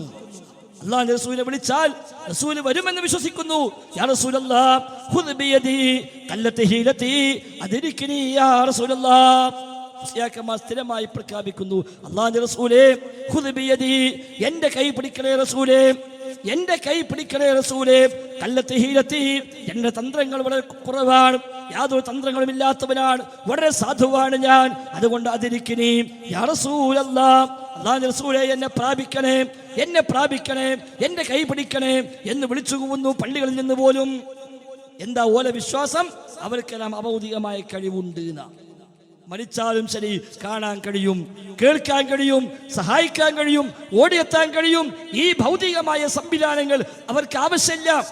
നമുക്കല്ലേ ഭൗതികമായ കണ്ണും ഭൗതികമായ കാതും ഭൗതികമായ കൈയും ഭൗതികമായ കാലും, അതൊക്കെ നമുക്കല്ലേ. ഔലിയാക്കന്മാർക്കും അമ്പിയാക്കന്മാർക്കും അതൊന്നും ബാധകമല്ല. അവരൊക്കെ ഈ ഭൗതികമായ സംവിധാനങ്ങൾക്ക് അതീതമായി അഭൗതികമായി കേൾവിയുള്ളവരാ, അഭൗതികമായി കാഴ്ചയുള്ളവരാ, അഭൗതികമായി സഹായിക്കാൻ കഴിയുന്നവരാ, അഭൗതികമായി ഓടിയെത്താൻ കഴിയുന്നവരാ, അഭൗതികമായി ദുആ കേൾക്കുന്നവരാ, അഭൗതികമായി മനസ്സറിയുന്നവരാ. കുപ്പിയകത്തുള്ള വസ്തുവിനെ പോലെ കാണുമാ ഞാൻ ഇങ്ങാട് കൽഭാഗമെന്നോവർ എന്നാണ് അവരുടെ അടിസ്ഥാന വിശ്വാസം. അവിടെയാണ് മുജാഹിദ് പ്രസ്ഥാനം ഇടപെട്ടുകൊണ്ട് പറഞ്ഞത്, ഇല്ല കൂട്ടരെ, അഭൗതികമായ കഴിവ് അള്ളാഹുവിന് മാത്രമേ ഉള്ളൂ, അഭൗതികമായ കേൾവി അള്ളാഹുവിനേ ഉള്ളൂ, അഭൗതികമായ കാഴ്ച അള്ളാഹുവിനേ ഉള്ളൂ, അഭൗതികമായ സഹായിക്കാനുള്ള ശേഷി റബ്ബിനേ ഉള്ളൂ, അഭൗതികമായി ദോഷം വരുത്താൻ ആ റബ്ബിനെ കഴിയൂ, മറ്റാർക്കും സാധ്യമല്ല. അപ്പൊ സമസ്തക്കാർ ചോദിച്ചു, മലക്കുകൾ വിശ്വാസികളെ സഹായിക്കുമെന്നത് ഖുർആനും ഹദീസും പഠിപ്പിച്ചതല്ലേ, അത് അഭൗതികമല്ലേ? മുജാഹിദ് പറഞ്ഞു അല്ല, അതും അഭൗതികമല്ല. അതെന്തേ അങ്ങനെ?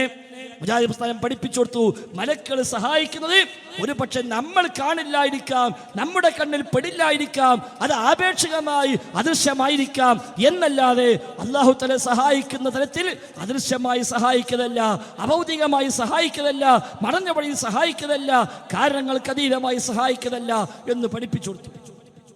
അവർ ചോദിച്ചു, ജിന്നുകളെ ഉപദ്രവം ഉണ്ടാവില്ലേ, പിശാചുകളെ ഉപദ്രവം ഉണ്ടാവില്ലേ, ആ ജിന്നുകൾ അവനെ പൂജിക്കുന്ന ആളുകളെ സഹായിക്കാൻ സന്നദ്ധരായി ഉണ്ടാവില്ലേ? ഉണ്ടാവാം. അത് ഖുർആൻ പഠിപ്പിച്ചതാണ്, ഹദീസ് പഠിപ്പിച്ചതാണ്. പിശാച് അവന്റെ ഔലിയാക്കൾക്ക് വഹി നൽകുമെന്ന് ഖുർആൻ പറയുന്നുണ്ട്.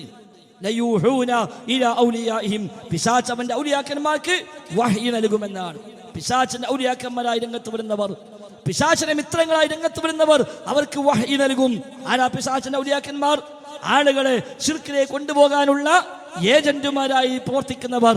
പേര് തങ്ങളെന്നായിരിക്കാം, ബീവി എന്നായിരിക്കാം, മുസ്യാൽ എന്നായിരിക്കാം, ഹോജ എന്നായിരിക്കാം, പണിക്കൻ എന്നായിരിക്കാം, കണക്കൻ എന്നായിരിക്കാം, എന്ത് പേരിട്ട് വിളിച്ചാലും ശരി, ആളുകളെ ശിർക്കിന്റെ വഴിയിലേക്ക് കൊണ്ടുപോകാൻ അവിടെ കാത്തിരിക്കുന്ന ആരൊക്കെയുണ്ടോ അവരൊക്കെ ശൈത്വാന്റെ ഔലിയാക്കന്മാരാണ്. ഇബ്നു തൈമിയ്യ റഹിമഹുല്ലാഹ് കിതാബുണ്ട്, അൽ ഫുർഖാനു ബൈന ഔലിയാഇർ റഹ്മാൻ വ ഔലിയാഇ ശൈത്വാൻ എന്ന പേരിൽ. അള്ളാന്റെ ഔലിയാക്കളെയും ശൈത്താന്റെ ഔലിയാക്കളെയും വേർതിരിക്കൽ എന്നാണ് ആ കിതാബിന്റെ പേര് തന്നെ.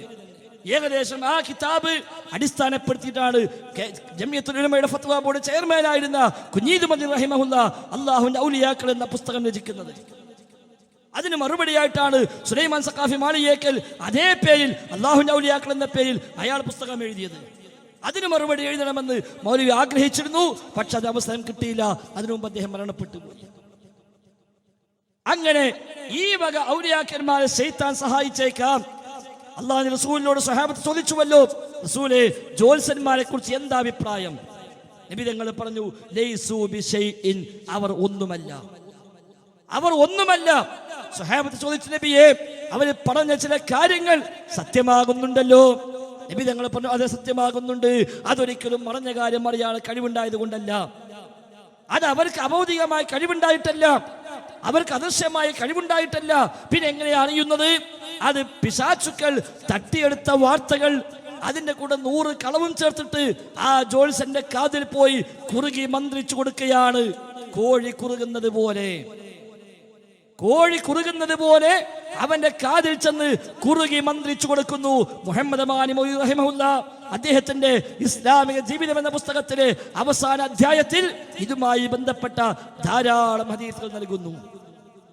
ഇസ്ലാമിക ജീവിതം എന്ന പുസ്തകം ലാസ്റ്റ് അധ്യായം വിവിധ വിഷയങ്ങൾ എന്ന അധ്യായത്തിൽ അമാനി മൗലവി റഹിമഹുല്ലാ വളരെ വിശദമായി ജ്യോത്സ്യന്മാരുമായി ബന്ധപ്പെട്ട്, കണക്കന്മാരുമായി ബന്ധപ്പെട്ട് ആ നിലക്കുള്ള പൈശാചികമായ പ്രവർത്തനങ്ങൾ ആർക്കെല്ലാം എങ്ങനെയൊക്കെ ഉണ്ടാകുമെന്ന സിഹറും കണ്ണേറും അടക്കമുള്ള വിഷയങ്ങൾ അമാനി മൗലവി കൃത്യമായ വിശ്വാസം എന്താണ് എന്ന് പഠിപ്പിക്കുന്നുണ്ട്. അതിന്റെ മറവിലാണ് ഈ നാട്ടിൽ അന്ധവിശ്വാസം ഉണ്ടായിരുന്നത്. ഒരാൾ തങ്ങളായി വരും, അയാൾക്ക് ജിന്നുകൂടി എന്ന് പറയും, അയാൾ ജിന്നു ബീവിയായിട്ട് വരും, ജിന്നിന്റെ ആളായിട്ട് വരും, ജിന്നുകൂടി എന്ന് പറയും, മറഞ്ഞ കാര്യം പറയുന്നുവെന്ന് പറയും. ആളുകൾ വന്ന് കാത്തിരിക്കും, അയാളെ പിന്നാലെ കൂടും. ചിലപ്പോൾ കയറി വരുമ്പോൾ അയാൾ അങ്ങോട്ട് കാര്യങ്ങൾ പറയും, ആളുകൾ അത്ഭുതപ്പെട്ടു പോകും. തങ്ങളടുത്ത് ആള് വരുമ്പോൾ തങ്ങൾ അങ്ങോട്ട് ചോദിക്കാം, നിന്റെ സ്വർണം കാണാനില്ലല്ലേ? ഇയാൾ ബേജാറായി, ഓഹോ ഇയാൾ ഭയങ്കര ഔലിയാട്ടോ, ഇയാൾക്ക് മറഞ്ഞ കാര്യം പറയും, എന്നെ കണ്ടപ്പോഴേക്ക് അയാൾ ഇങ്ങോട്ട് പറഞ്ഞല്ലോ. അപ്പൊ മനസ്സിലാക്കാം അയാൾ സാക്ഷാൽ ശൈത്താൻ ഏജന്റാണ്. ഡോക്ടർ ഉസ്മാൻ സാഹിബിന്റെ മുഖ്യ ശത്രു എന്ന പുസ്തകത്തിന് എത്രയാണ് ഉസ്മാൻ സാഹിബ് അതിനെ കുറിച്ച് എഴുതി വെച്ചത്. ഡോക്ടർ ഉസ്മാൻ സാഹിബ് വിശദമായി എഴുതി, സൽസബിയിലേക്ക് ലേഖനം എഴുതി 1970-കളിൽ. പിന്നെ അത് പുസ്തകമായി ഇറങ്ങി, അതാണ് മുഖ്യ ശത്രു. അത് 2ാം പതിപ്പിറങ്ങി, മനുഷ്യന്റെ യഥാർത്ഥ ശത്രു എന്ന പേരിൽ. ആ പുസ്തകം ഇറങ്ങിയപ്പോൾ മഹാനായ ഉമർ മൗലവി റഹിമഹുല്ലയും NV അബ്ദുസ്സലാം മൗലവിയും ആ പുസ്തകത്തെ കുറിച്ച് അഭിപ്രായം രേഖപ്പെടുത്തി. ഉമർ മൗലവി എഴുതി വെച്ചത് നിത്യനൂതനത്വം തിളങ്ങി നിൽക്കുന്ന ഗവേഷണ പ്രബന്ധമാണ് എന്നാണ്.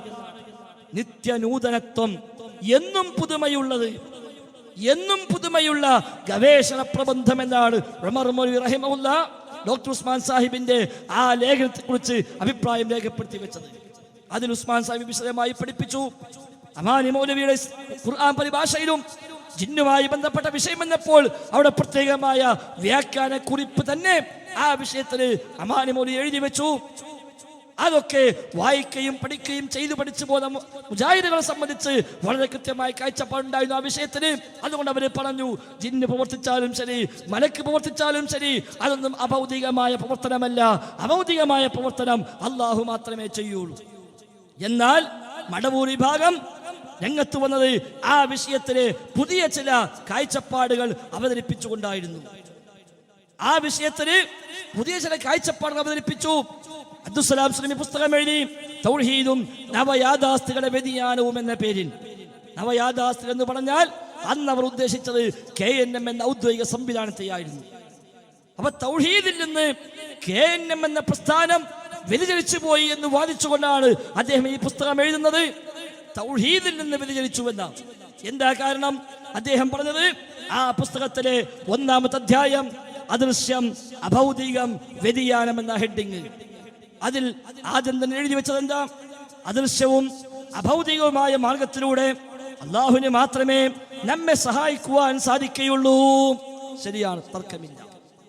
ഈ വിശ്വാസം ഇസ്ലാം പ്രബോധനം ചെയ്യുന്ന ഏകദൈവ വിശ്വാസത്തിന്റെ പ്രധാന ഭാഗമാണ്.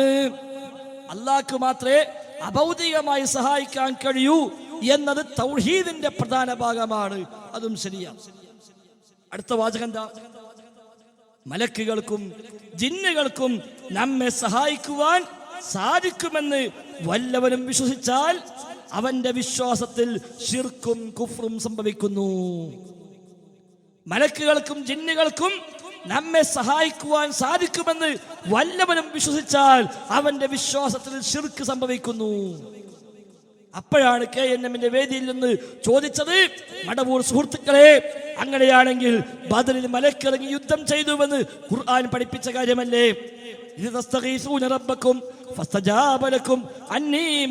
എന്ന ആയത്ത് കേൾക്കാത്ത മുജാഹിദുകളുണ്ടോ? ഇസ്തിഗാസ പറയുമ്പോൾ 2 ഇസ്തിഗാസയെ പരിചയപ്പെടുത്തുമ്പോൾ മുജാഹിദുകൾ പണ്ടേ പറയുന്ന രണ്ടായത്തുകളാ. ഒന്ന് മൂസാ നബിയോട്, ആ മൂസാ നബിയുടെ കുടുംബത്തെപ്പെട്ട ഒരാൾ ഇസ്തിഗാസ ചെയ്തു. ഫസ്തഗാസഹുല്ലദീ മിൻ ശിഅതിഹി അലല്ലദീ മിൻ അദുവിഹി.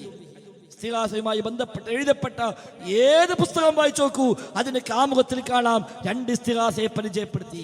ഒന്ന് ഭൗതികമായ ഇസ്തിഗാസ, അതാണ് ഏത്? ഫസ്തഗാസഹുല്ലദീ മിൻ ശിഅതിഹി അലല്ലദീ മിൻ അദുവിഹി.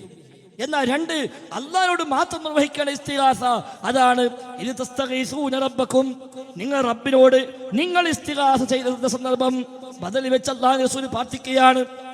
അല്ലാഹുവിന്റെ റസൂൽ സുജൂദ് കടന്നുകൊണ്ട് കരഞ്ഞു കലങ്ങിയ കണ്ണുമായി അല്ലാഹുവിന്റെ റസൂലിന്റെ താടിയിലൂടെ കണ്ണുനീര് ഒഴുകിക്കൊണ്ട് നബി തങ്ങൾ ദുആ ചെയ്യുകയാണ്. അല്ലാഹുമ്മ ഇൻ തഹ്ലിക് ഹാദിഹിൽ ഉസാബ ഫലൻ തുഅബദ ഫിൽ അർദ്. അല്ലാഹുവേ, ഈ കൊച്ചു സംഘമെങ്ങാൻ നശിച്ചു പോവുകയാണെങ്കിൽ നിന്നെ മാത്രം ആരാധിക്കാൻ പിന്നെ ഈ ഭൂമിയിൽ ആരുണ്ടാവില്ല റബ്ബേ. അതിനെപ്പറ്റി അല്ലാഹു പറഞ്ഞത് ഇത് തസ്തഗീസൂന റബ്ബക്കും. അവസാനം അബൂബക്കർ സിദ്ദീഖ് പറഞ്ഞല്ലോ, റസൂലേ മതി, അല്ലാഹു സഹായിക്കാതിരിക്കില്ല, അത്ര വിഷമിക്കണ്ട, അങ്ങ് ടെൻഷൻ ആവണ്ട, അല്ലാഹു തആല സഹായിക്കാതിരിക്കില്ല. അല്ലാഹു മറുപടി നൽകി, ഇത് തസ്തഗീസൂന റബ്ബക്കും ഫസ്തജാബ ലക്കും. അല്ലാഹുവിനോട് നിങ്ങൾ ഇസ്തിഗാസ ചെയ്ത സന്ദർഭം ഓർക്കണം. ഫസ്തജാബ ലക്കും, അപ്പോൾ അല്ലാഹു നിങ്ങൾക്ക് ഉത്തരം നൽകിയിരിക്കുന്നു. അന്നീ മുമിദ്ദുക്കും ബിഅൽഫിൻ മിനൽ മലായിക, 1000 മലക്കുകളെ കൊണ്ട് ഞാൻ നിങ്ങളെ സഹായിക്കാം. 1000 മലക്കുകളെ കൊണ്ട് ഞാൻ നിങ്ങളെ സഹായിക്കാം. അത് പിന്നെ 3000 പിന്നെ 5000 ഖുർആൻ എടുത്തു പറഞ്ഞുവല്ലോ. മലക്കളെ ഇറക്കി അല്ലാഹ് സഹായിച്ചു. പക്ഷെ നബി ഒരിക്കലും മലക്കെ സഹായിക്കണേ പറഞ്ഞില്ല. പറയാൻ പാടുണ്ടോ? പറയാൻ പാടില്ല. തേട്ടം അല്ലാഹുവിനോട്. അല്ലാഹു തആല മലക്കളെ പറഞ്ഞേച്ച് സഹായിക്കുന്നു. അപ്പൊ മലക്ക് ബദറിൽ വന്ന് യുദ്ധം ചെയ്തു എന്ന് പറഞ്ഞാൽ അഭൗതികമായ മാർഗത്തിൽ മലക്ക് സഹായിച്ചു എന്നാവില്ലേ അർത്ഥം എന്ന് ചോദിച്ചപ്പോൾ അന്ന് മടവൂർ വിഭാഗം പറഞ്ഞു, അതെ, ബദറിൽ മലക്ക് ഇറങ്ങിയിട്ടില്ല, ബദറിൽ മലക്ക് യുദ്ധം ചെയ്തിട്ടില്ല. ഒന്നിലധികം സ്ഥലത്ത് ആവർത്തിച്ചെഴുതി. ഐക്യപ്പെടുമ്പോൾ സ്വാഭാവികമായും അതിന്റെ പിതൃത്വം KNM എന്ന ഔദ്യോഗിക സംഘടന അത് ഏറ്റെടുക്കുന്നു എന്നല്ലേ അർത്ഥം? എങ്കിൽ KNM സമൂഹത്തിന് പറഞ്ഞു കൊടുക്കേണ്ടതില്ലേ? ആ വിഷയത്തിൽ മടവൂർ വിഭാഗം എഴുതിയത് ശരിയല്ല, അത് ഖുർആന് വിരുദ്ധമാണ്, അത് പ്രമാണ വിരുദ്ധമാണ്, അത് മുജാഹിദ് പ്രസ്ഥാനത്തിന്റെ നയമല്ല എന്ന് പറഞ്ഞു കൊടുക്കേണ്ടതല്ലേ? അമാനി മൗലവിയുടെ ഖുർആൻ പരിഭാഷയിൽ സൂറത്ത് അംഫാലിൽ ഈ ആയത്ത് വിശദീകരിക്കുമ്പോൾ മലക്കുകൾ വന്നതും യുദ്ധം ചെയ്തതും വിശദമായ അമാനി മൗലവി രേഖപ്പെടുത്തി വെക്കുന്നു. എന്നിട്ട് പറയുന്നു, ചില ആളുകൾ ഇതിനെ മറ്റു ചില വ്യാഖ്യാനങ്ങൾ നൽകിക്കൊണ്ട് ഇതിനെ വ്യാഖ്യാനിച്ചൊപ്പിക്കുവാനും മലക്കൾ ഇറങ്ങിയിട്ടില്ലെന്നും യുദ്ധം ചെയ്തിട്ടില്ലെന്നും സ്ഥാപിക്കാനും ശ്രമിക്കുന്നുണ്ട്. അവർക്കുള്ള മറുപടി സൂറത്ത് ആലി ഇമ്രാനിലെ 124, 125 ആയത്തുകളുടെ വ്യാഖ്യാനത്തിൽ ഞാൻ പറഞ്ഞിട്ടുണ്ട് എന്ന് പറഞ്ഞ അമാനി മൗലവി അങ്ങോട്ട് റെഫർ ചെയ്യുന്നു. അവിടെ പോയി നോക്കുമ്പോഴോ CN അഹമ്മദ് മൗലവിയെ മനസ്സിൽ വെച്ചുകൊണ്ട് അന്ന് അമാനി മൗലവി വളരെ കൃത്യമായി വിശദീകരിക്കുന്നു. CN അഹമ്മദ് മൗലവി അന്ന് പറഞ്ഞു, മലക്കൾ ബദൽ വന്നിട്ടില്ല, മലക്ക് യുദ്ധം ചെയ്തിട്ടില്ല, മലക്കൾ യുദ്ധം ചെയ്യുകയുമില്ല, അത് മലക്കളൊന്നുമല്ല, അത് വിശ്വാസികൾക്ക് ഒരു സമാധാനം കിട്ടാൻ വേണ്ടി അല്ലാഹു തആല പറഞ്ഞതാണ് എന്ന് പറഞ്ഞുകൊണ്ട് CN അഹമ്മദ് മൗലവി അന്ന് അതിനെ തെറ്റായി വ്യാഖ്യാനിച്ചപ്പോൾ അത് ശരിയല്ലെന്നും അത് മൗഢ്യമാണെന്നും ചില യുക്തിവാദികളെ വ്യാഖ്യാനമാണെന്നും പറഞ്ഞുകൊണ്ട് അമാനി മൗലവി ആലി ഇമ്രാൻ സൂറയുടെ 124, 125 ആയത്തുകളിൽ എഴുതി വെച്ചത്. സഹോദരങ്ങളെ, ഈ ഐക്യത്തിൽ സന്തോഷിക്കുന്ന, ഈ ഐക്യത്തെ ആത്മാർത്ഥമായി ഏറ്റെടുത്ത സുഹൃത്തുക്കളെ, ആ ആത്മാർത്ഥത നിലനിർത്തിക്കൊണ്ട് തന്നെ ഇന്ന് രാത്രി തിരിച്ചു പോയിട്ട് അമാനി പരിഭാഷയെടുത്ത് ആലി ഇമ്രാൻ സൂറയിലെ 124, 125 ആയത്തുകളും സൂറത്ത് അംഫാലിലെ 8, 9, 10, 11 ആയത്തുകളുടെ ഭാഗവും നിങ്ങൾ വായിച്ചു നോക്കുക. എന്നിട്ട് ആലോചിക്കുക, ഇതിനെക്കുറിച്ചാണല്ലോ 2002 മടവൂർ വിഭാഗം എഴുതിയത്. ബദറിൽ മലക്ക് വന്നിട്ടില്ല, മലക്ക് യുദ്ധം ചെയ്തിട്ടില്ല, മലക്ക് യുദ്ധം ചെയ്യാറുമില്ല എന്നാണല്ലോ മടവൂർ വിഭാഗം എഴുതിയത്. അവരുമായിട്ടാണല്ലോ 2002 മുതൽ 12 വരെ ഒന്നിച്ച് നിന്ന് നമ്മളെല്ലാവരും, ഇപ്പോൾ ജിന്നൂരി എന്ന് പറഞ്ഞ് മാറ്റിവെച്ചവരും അല്ലാത്തവരും എല്ലാവരും ഒന്നിച്ച് നിന്നുകൊണ്ട് 2012 വരെ എത്ര വേദികളിൽ അനസ് മൗലവി എപ്പോൾ ആളുകളൊക്കെ ആ ശബാബും ആ ബുഖാരി പരിഭാഷയും അടക്കമുള്ളവ പൊക്കിയെടുത്തുകൊണ്ട് ആ ക്ലിപ്പ് കാണിച്ചുകൊണ്ട് അന്ന് പ്രസംഗിച്ചില്ലേ? ഇത് ശരിയല്ലെന്ന് പറഞ്ഞുകൊണ്ട് അബ്ദുസ്സലാം സുല്ലമിയെ വെല്ലുവിളിച്ചില്ലേ? ഇത് ആദർശ വ്യതിയാനമാണെന്ന് പറഞ്ഞില്ലേ, അത് തിരുത്താൻ ആവശ്യപ്പെട്ടില്ലേ? അത് കേട്ടുകൊണ്ടല്ലേ പലരും മടവൂർ വിഭാഗത്തിന്റെ നയത്തിൽ നിന്ന് മാറി KNM എന്ന ഔദ്യോഗിക സംഘടനാ സംവിധാനത്തിലേക്ക് അന്ന് മാറി നിന്നത്. ആത്മാർത്ഥമായി വിശ്വസിച്ചു നമ്മുടെ പള്ളിയിലെ ഖതീബ് മടവൂർ പക്ഷത്തിന്റെ ആളായി എന്ന ഒറ്റക്കാരത്താൽ അയാളെ ഖുത്ബയിൽ നിന്ന് ഒഴിവാക്കി. ഇമാമ് മടവൂർ പക്ഷത്തിന്റെ ആളായി എന്ന ഒറ്റക്കാരത്താൽ ഇമാമത്ത് നിന്ന് ഒഴിവാക്കി. എന്തിനേറെ എന്റെ നാട്ടിൽ എനിക്കറിയാം, ഭർത്താവ് മടവൂർ വിഭാഗത്തിന്റെ ആളും ഭാര്യ KNMന്റെ ആളുമായപ്പോൾ ആ ഭാര്യയെ ത്വലാഖ് ചൊല്ലി ഭർത്താവ്. തിരുവങ്ങാടി ഡോക്ടർ അബ്ദുൽ റസാഖ് സുല്ലമിയുടെ മകൾ അങ്ങനെ ത്വലാഖ് ചൊല്ലപ്പെട്ടവളാണ്. ഭർത്താവ് മടവൂർ പക്ഷത്തായി, അവൾ KNM പക്ഷത്തായി. ഭർത്താവിന്റെ വാദം അവൾ ശിർക്കിലാണ് എന്നാണ്. എന്തേ കാരണം? ബദറിൽ മലക്കിറങ്ങി എന്ന് വിശ്വസിക്കുന്നു, മലക്ക് യുദ്ധം ചെയ്തു എന്ന് വിശ്വസിക്കുന്നു. മലക്ക് യുദ്ധം ചെയ്തു എന്ന് പറഞ്ഞാൽ അഭൗതികമായി അല്ലാഹു അല്ലാത്തവർ സഹായിച്ചുവെന്നാണ്. അത് ശിർക്കാണ്. അതുകൊണ്ട് ശിർക്കിലുള്ള ഭാര്യയെ തൗഹീദിലുള്ള എനിക്ക് ആവശ്യമില്ല എന്ന് പറഞ്ഞ് ആ സഹോദരിയെ അന്ന് അയാൾ ത്വലാഖ് ചൊല്ലി. 14 കൊല്ലം കഴിഞ്ഞ് രണ്ടും ഒന്നിക്കുമ്പോൾ സ്വാഭാവികമായും ഇനിയുള്ള സമ്മേളനങ്ങളിൽ, ഇനിയുള്ള ക്യാമ്പുകളിൽ, ഇനിയുള്ള ജുമുഅകളിൽ ഈ പഴയ ഭാര്യയും ഭർത്താവും പരസ്പരം കണ്ടുമുട്ടുമ്പോൾ ആ പെണ്ണ് ചോദിച്ചാൽ, അല്ല എന്തിനായിരുന്നു അന്ന് എന്നെ ത്വലാഖ് ചൊല്ലിയത്? എനിക്കാണോ തെറ്റുപറ്റിയത്, താങ്കൾക്കാണോ തെറ്റുപറ്റിയത് എന്ന് ചോദിച്ചാൽ മറുപടി പറയാൻ ബാധ്യതയില്ലേ സഹോദരങ്ങളെ? നമുക്ക് അത് ഐക്യം പൊളിക്കാനാണ് എന്ന് പറയാൻ പറ്റുമോ? ആ പെണ്ണ് ഇന്ന് മറ്റൊരാളുടെ ഭാര്യയായി ജീവിക്കുന്നു. അവൾ പഴയ ഭർത്താവിനെ സമ്മേളനത്തിലേക്ക് ഒന്നിച്ചു പോകുമ്പോൾ ഒരേ ബസ്സിൽ യാത്ര ചെയ്യേണ്ടി വന്നാൽ കണ്ടുമുട്ടി ചോദിക്കൂലേ, ഇക്ക എന്തിനായിരുന്നു അന്ന് എന്നെ ത്വലാഖ് ചൊല്ലിയത്? ആരാ തിരുത്തിയത്? ഞാനതാരും തിരുത്തിയിട്ടില്ല. താങ്കൾ തിരുത്തിയോ? അതുമില്ല. എങ്കിൽ ഇന്ന് നമുക്കൊന്നിച്ച് ഒരേ സമ്മേളനത്തിൽ പോയിരിക്കാമെങ്കിൽ, നമുക്കൊന്നിച്ച് ഒരേ വാഹനത്തിൽ യാത്ര പോകാമെങ്കിൽ, നമുക്കൊന്നിച്ച് ഒരു സംഘടനയെ പ്രവർത്തിക്കാമെങ്കിൽ, ഇതേ നിലപാടല്ലേ അന്ന് നമുക്ക് രണ്ടുപേർക്കുമുള്ളത്? പിന്നെന്ത് ത്വലാഖ് ചൊല്ലി എന്ന് ചോദിച്ചാൽ, ഓഹോ നീ ഐക്യം പൊളിക്കാൻ ഉദ്ദേശിക്കുകയാണല്ലേ എന്നാണോ മറുപടി? അതോ തൽക്കാലം ആ വക വിഷയമൊന്നും മിണ്ടേണ്ടതില്ല തീരുമാനിച്ചിട്ടുണ്ട് എന്നാണോ മറുപടി? അതോ ന്യായമായി പറഞ്ഞു കൊടുക്കണ്ടേ? അതേ മോളെ, നീ അന്ന് ശിർക്കിലായിരുന്നു, നിന്റെ വിശ്വാസം ബദറിൽ മലക്കിറങ്ങി എന്നായിരുന്നു. ഇപ്പൊ നീ തിരുത്തി ഇങ്ങോട്ട് വന്നപ്പോഴാണല്ലോ ഞങ്ങളൊക്കെ നിങ്ങളുമായി ഐക്യപ്പെട്ടത് എന്ന് പറയണ്ടേ? അല്ലെങ്കിൽ തിരിച്ചു പറയണ്ടേ, അതെ ഞാനെന്ന് തെറ്റിദ്ധരിച്ചതായിരുന്നു, ബദറിൽ മലക്കിറങ്ങിയത് എന്ന് പറഞ്ഞാൽ അഭൗതികമായി മലക്ക് സഹായിക്കുമെന്നാണ് വിശ്വാസമെന്ന് ഞാൻ തെറ്റിദ്ധരിച്ചു പോയി, നീ ശിർക്കിലാണ് എന്ന് എനിക്ക് പറയേണ്ടി വന്നു. പക്ഷെ എനിക്കിപ്പോൾ ബോധ്യമായി ബദറിൽ മലക്കിറങ്ങിയിട്ടുണ്ട്, മലക്ക് വന്ന് സഹായിച്ചുവെന്ന് പറഞ്ഞാൽ അഭൗതികമായ സഹായമല്ല. കാരണം മലക്ക് അഭൗതികമല്ല, ജിന്ന് അഭൗതികമല്ല, അല്ലാഹുവിന്റെ സഹായം മാത്രമാണ് അഭൗതികമായ സഹായമെന്ന് എനിക്കിപ്പോൾ ബോധ്യമായി. അതുകൊണ്ട് ഐക്യത്തിന് വഴിയൊരുങ്ങിയത്. അന്നത്തെ ത്വലാഖ് അത് ഒരിക്കലും സംഭവിക്കാൻ പാടില്ലായിരുന്നു. ഇന്നത്തെ തിരിച്ചറിവ് എനിക്കന്നുണ്ടായിരുന്നുവെങ്കിൽ ഇന്നും നമുക്ക് ഭാര്യയും ഭർത്താവുമായി ജീവിക്കാമായിരുന്നു എന്നൊരു മറുപടിയെങ്കിലും പറയേണ്ടതില്ലേ? സഹോദരന്മാരെ, നിസ്സാരമാണോ വിഷയം? നിസ്സാരമാണോ വിഷയം? ഇത് ചോദിച്ചതിനാ ഖബർസ്ഥാനേക്ക് വരണ്ട, ഇനി മറയാൻ പറ്റൂല. സഹോദരന്മാരെ, മുജാഹിദ് പ്രസ്ഥാനത്തിനുണ്ടോ ആ പാരമ്പര്യം? മുജാഹിദ് പ്രസ്ഥാനത്തിനുണ്ടോ ആ നയം? നേരെ മറിച്ച് വാ, എന്താ നിന്റെ സംശയം ചോദിച്ചോളൂ, ഞങ്ങൾ ക്ലിയറാക്കാം എന്ന് പറഞ്ഞ പാരമ്പര്യമല്ലേ മുജാഹിദ് പ്രസ്ഥാനത്തിനുള്ളൂ? നേരെ മറിച്ച് അത് പറയാൻ പാടില്ലെന്ന അവസാന തീരുമാനം സാക്ഷാൽ അബ്ദുറഹ്മാൻ സലഫി തന്നെ സ്വകാര്യമായി വിളിച്ചു ചേർത്ത മീറ്റിംഗിൽ പ്രവർത്തകന്മാരായ ആളുകൾക്ക് നയനിർദ്ദേശം നൽകിയതെന്താ? ഇനി ഈ വിഷയങ്ങൾ പറയേണ്ടതില്ല, ഈ വക വിഷയങ്ങൾ ചർച്ച ചെയ്യേണ്ടത് ഏത് വിഷയം ഖുർആനിലാണ് പഠിപ്പിച്ചത് മലക്കൾ ഇറങ്ങി യുദ്ധം ചെയ്തു എന്നുള്ളത്. അത് പറയേണ്ടതില്ലെന്നോ? ഖുർആൻ ആയത്ത് എന്താ ചെയ്യാം? അമാനിമയുടെ പരിഭാഷയിൽ ആ ആയത്തിന്റെ ഭാഗം എന്ത് ചെയ്യും? അതുമാത്രമല്ല, സംസം വെള്ളത്തിന് രോഗശമനമാണോ അല്ലേ വിഷയമായിരുന്നില്ലേ? സംസം വെള്ളം രോഗശമനി അല്ല എന്നാണ് ശബാബിൽ ലേഖനം വന്നത്. ശബാബിൽ ലേഖനം വന്നു, സംസം വെള്ളം രോഗശമനിയല്ല. ഹജ്ജിന് പോയ, ഉംറയ്ക്ക് പോയ എൻ്റെ മടവൂർ ഭാഗത്തുള്ള സുഹൃത്തുക്കളെ, സംഘടനാ പക്ഷപാതിത്വം തലക്കേറിയ സുഹൃത്തുക്കളെ, അല്ലാത്തവരെ എല്ലാവരോടുമായി ചോദിക്കുകയാണ്, ഹജ്ജിനും ഉംറയ്ക്കും പോയവരെല്ലാവരും സംസമുമായി വന്നില്ലേ നാട്ടിലേക്ക്? നമ്മുടെയൊക്കെ വീടുകളിൽ ആ സംസം വെള്ളം ഇപ്പോഴും സൂക്ഷിക്കുന്നില്ലേ?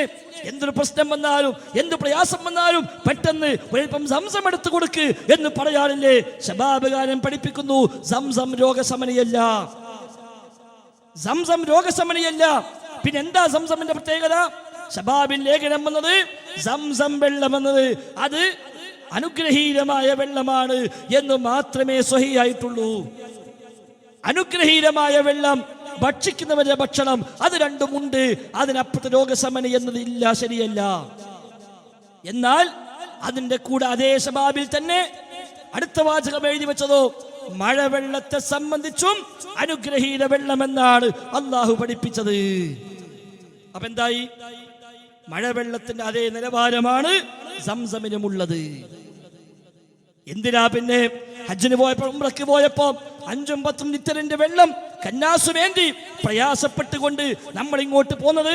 മഴവെള്ളം ശേഖരിച്ചു വെച്ചാ പോരായിരുന്നുവോ? അല്ല ഖുർആനിൽ മഴവെള്ളത്തെ പറ്റി പറഞ്ഞത് എന്താ? വഅൻസൽനാ മിനസ് സമാഇ മാഅം മുബാറക, ആകാശത്ത് നിന്ന് മുബാറക്കായ വെള്ളത്തെ, അനുഗ്രഹീതമായ വെള്ളത്തെ നാം ഇറക്കിയിട്ടുണ്ട്. ശരിയാണ്. അദ്ദേഹം ശബാബിൽ എഴുതുന്നു, അനുഗ്രഹീത വെള്ളമെന്ന് മഴവെള്ളത്തെ പറ്റി പറഞ്ഞു. അത് തന്നെയാണ് സംസമിനെ പറ്റിയും പറഞ്ഞത്, അല്ലാതെ രോഗശമനിയല്ല. എന്താ തീരുമാനം? എന്താ തീരുമാനം? ഇത് പറഞ്ഞതിനാണ് മടവൂർ വിഭാഗത്തോട് നിങ്ങൾ ഹദീസ് ശരിയാണെന്ന് പറഞ്ഞത്. 2002 മുതൽ 2012 വരെ ഒന്നിച്ചു പറഞ്ഞു. 2012 ശേഷം ഇനി ഇത് പറയണ്ട എന്ന് ചില ആളുകൾ പറഞ്ഞപ്പോ ഞങ്ങൾ പറ്റൂല, അത് പറഞ്ഞേ പറ്റൂ, അത് പറഞ്ഞേ പറ്റൂ. ഒന്നുകിൽ സംസം രോഗശമന അല്ല എന്നാണ് സത്യമെങ്കിൽ ആ സത്യം ബോധ്യപ്പെടുത്തി തരൂ, നമുക്ക് എല്ലാവർക്കും ഒന്നിച്ചു പറയാം. സംസം രോഗശമന ആണ് എന്നാണ് സത്യമെങ്കിൽ അത് അല്ലെന്ന് പറഞ്ഞാൽ സമ്മതിക്കാൻ നിർവാഹമില്ല. കാരണം ഹദീസിൽ വന്നതാണ്, ഇന്നഹാ തുആമു തുഅമിൻ വശിഫാഉ സുഖമിൻ. സംസം വെള്ളം തുആമു തുഅമിൻ, ഭക്ഷിക്കുന്നവന്റെ ഭക്ഷണമാണ്, വശിഫാഉ സുഖമിൻ, രോഗത്തിന് ശിഫയുമാണ്. ആ ഹദീസ് സ്വഹീഹാണ്. ഹദീസ് സ്വഹീഹാണ്. സ്വഹീഹായ പരമ്പരയിൽ ഉദ്ധരിക്കപ്പെട്ട ഹദീസാണ്. ആ ഹദീസിനെ ദഈഫായി സ്വന്തം താല്പര്യത്തിന് വേണ്ടി മുദ്രകുത്തി മാറ്റി തള്ളിക്കളഞ്ഞിട്ടാണ് ശബാബുകാരൻ പറഞ്ഞത് സംസം വെള്ളം രോഗശമനിയല്ല. ആ ശബാബ് ഇന്ന് ഔദ്യോഗികമായി മാറിയല്ലോ. 2002 വേദനയോടെ ശബാബ് മാറ്റിവെച്ച ആളുകൾ സ്വാഭാവികമായും സന്തോഷത്തോടെ ആ ശബാബ് ഏറ്റെടുത്തപ്പോൾ സ്വാഭാവികമായും ശബാബിൽ വന്ന ഈ ലേഖനത്തിന് എന്താണ് നിലപാട് എന്ന് പറയേണ്ടതല്ലേ? 14 കൊല്ലങ്ങൾക്കിടയിൽ ശബാബിന് വന്ന സംസം വെള്ളം രോഗശമനി അല്ല എന്ന് പറഞ്ഞ ലേഖനം അതൊരിക്കലും ശരിയായില്ല, അത് അബദ്ധമായിരുന്നുവെന്ന് തൊട്ടടുത്ത ശബാബിലെങ്കിലും ഒരു കുറിപ്പെങ്കിലും കൊടുക്കേണ്ടതല്ലേ? ഐക്യസമ്മേളനം നടന്നപ്പോൾ കോഴിക്കോട് കളപ്പുറത്ത് സംഘടിപ്പിച്ച ഐക്യസമ്മേളനത്തിന്റെ സ്റ്റേജിലെ ഫ്ലക്സിലാണ് അൽമനാറും തൊട്ടു താഴെ ശബാബുമായി പരസ്യം എഴുതി വെച്ചത്. ഏറ്റവും കൂടുതൽ അൽമനാർ, ശബാബ്, അത്തൗഹീദ്, പുടവ, ഇങ്ങനെ ആ ക്രമത്തിൽ തന്നെ സമ്മേളനത്തിന്റെ സ്റ്റേജിലെ ബാനറിൽ എഴുതി വെച്ചപ്പോൾ അൽമനാർ ഏതുപോലെ സ്വീകാര്യമാണോ അതുപോലെ സ്വീകാര്യമാണ് ശബാബും എന്നല്ലേ സഹോദരന്മാരെ ആ കൂടിയ മനുഷ്യന്മാർ ഉൾക്കൊണ്ടത്. എങ്കിൽ ആ ഉൾക്കൊണ്ടത് ശേഷമുള്ള ശബാബിലെങ്കിലും തൊട്ടടുത്ത ആഴ്ചയിലെങ്കിലും തൊട്ട് മുമ്പാ വേണ്ടിരുന്നത്, ഇനി മുമ്പ് വന്നില്ല ശരി, അടുത്ത ലക്കത്തിലെങ്കിലും ശരി, ഒരൊറ്റ കുറിപ്പെങ്കിലും സംസം വെള്ളവുമായി ബന്ധപ്പെട്ടു വന്ന, മലക്കൾ യുദ്ധം ചെയ്ത വിഷയവുമായി ബന്ധപ്പെട്ടു വന്ന, ഹജറുൽ അസ്വദുമായി ബന്ധപ്പെട്ടു വന്ന, സിറാത്ത് പാലവുമായി ബന്ധപ്പെട്ടു വന്ന ലേഖനങ്ങളെല്ലാം അബദ്ധമായിരുന്നു. അതെല്ലാം സത്യമാണ്. ആ ഹദീസ് എല്ലാം ഉള്ളതാണ്. അതാണ് ശരിയായ വിശ്വാസം. ഇത്രയും കാലം തെറ്റായ വിശ്വാസം ഈ ശബാബിന്റെ പേജിലൂടെ എഴുതിയത് ക്ഷമ ചോദിക്കുന്നുവെന്ന് പറയേണ്ട ബാധ്യത ധാർമ്മികമായിട്ടില്ലേ? ഒരാൾ ഇവിടെ നിന്ന് ചോദിച്ചാലും ഇല്ലെങ്കിലും, മുജാഹിദീകൾ ഈ സ്റ്റേജ് കെട്ടിയാലും ഇല്ലെങ്കിലും, ഈ ചോദ്യം വന്നാലും വന്നില്ലെങ്കിലും, അള്ളാന്റെ കോടതിയിലെങ്കിലും ബോധ്യപ്പെടുത്താൻ വേണ്ടി അത് പറയേണ്ട ആവശ്യമില്ലേ സഹോദരങ്ങളെ? ഒറ്റക്കുറിപ്പെങ്കിലും ഇതാ നിർവ്യാജം ഖേദിക്കുന്നു, അബദ്ധം പറ്റിപ്പോയി, നിങ്ങളൊക്കെ ഞങ്ങൾക്ക് വേണ്ടി പ്രാർത്ഥിക്കണേ എന്ന് ഒരു സന്ദേശം നൽകിയാൽ എത്ര വലിയ മാതൃകയാണത്. അതിനു പകരം അത് ചോദിച്ചാൽ കണ്ടോ ഒരൈക്യം പൊളിക്കുകയാണ്, ഏതായാലും അവരെ ഇനി മറയാൻ പറ്റൂല എന്ന് പറഞ്ഞാൽ അതാണോ സഹോദരങ്ങളെ മുജാഹിദ് പ്രസ്ഥാനത്തിന്റെ പാരമ്പര്യം? ആത്മാർത്ഥമായി ആലോചിക്കുക. ഈ നിലപാട് വന്നപ്പോഴാണ് ജിന്നും മലക്കും വീണ്ടും ചർച്ച വന്നത്. അപ്പോഴേ വീണ്ടും ചർച്ച വന്നത്. അന്ന് KNM ഈ ചർച്ച കൊണ്ടുവന്നപ്പോൾ മടവൂർ വിഭാഗം പറഞ്ഞു KNM വിഭാഗം ജിന്നൂരികളാണെന്ന്, അന്ധവിശ്വാസത്തിലേക്ക് വിളിക്കുന്നുവെന്ന്, പിറകോട്ട് വലിക്കുന്നുവെന്ന്. അന്ന് KNM-നെ സംബന്ധിച്ച് മടവൂർ വിഭാഗം പറഞ്ഞു 2002 മുതൽ 2012 വരെ ഒന്നിച്ചു നിന്ന് അതിനെതിരെ ശക്തമായി രംഗത്തിറങ്ങി.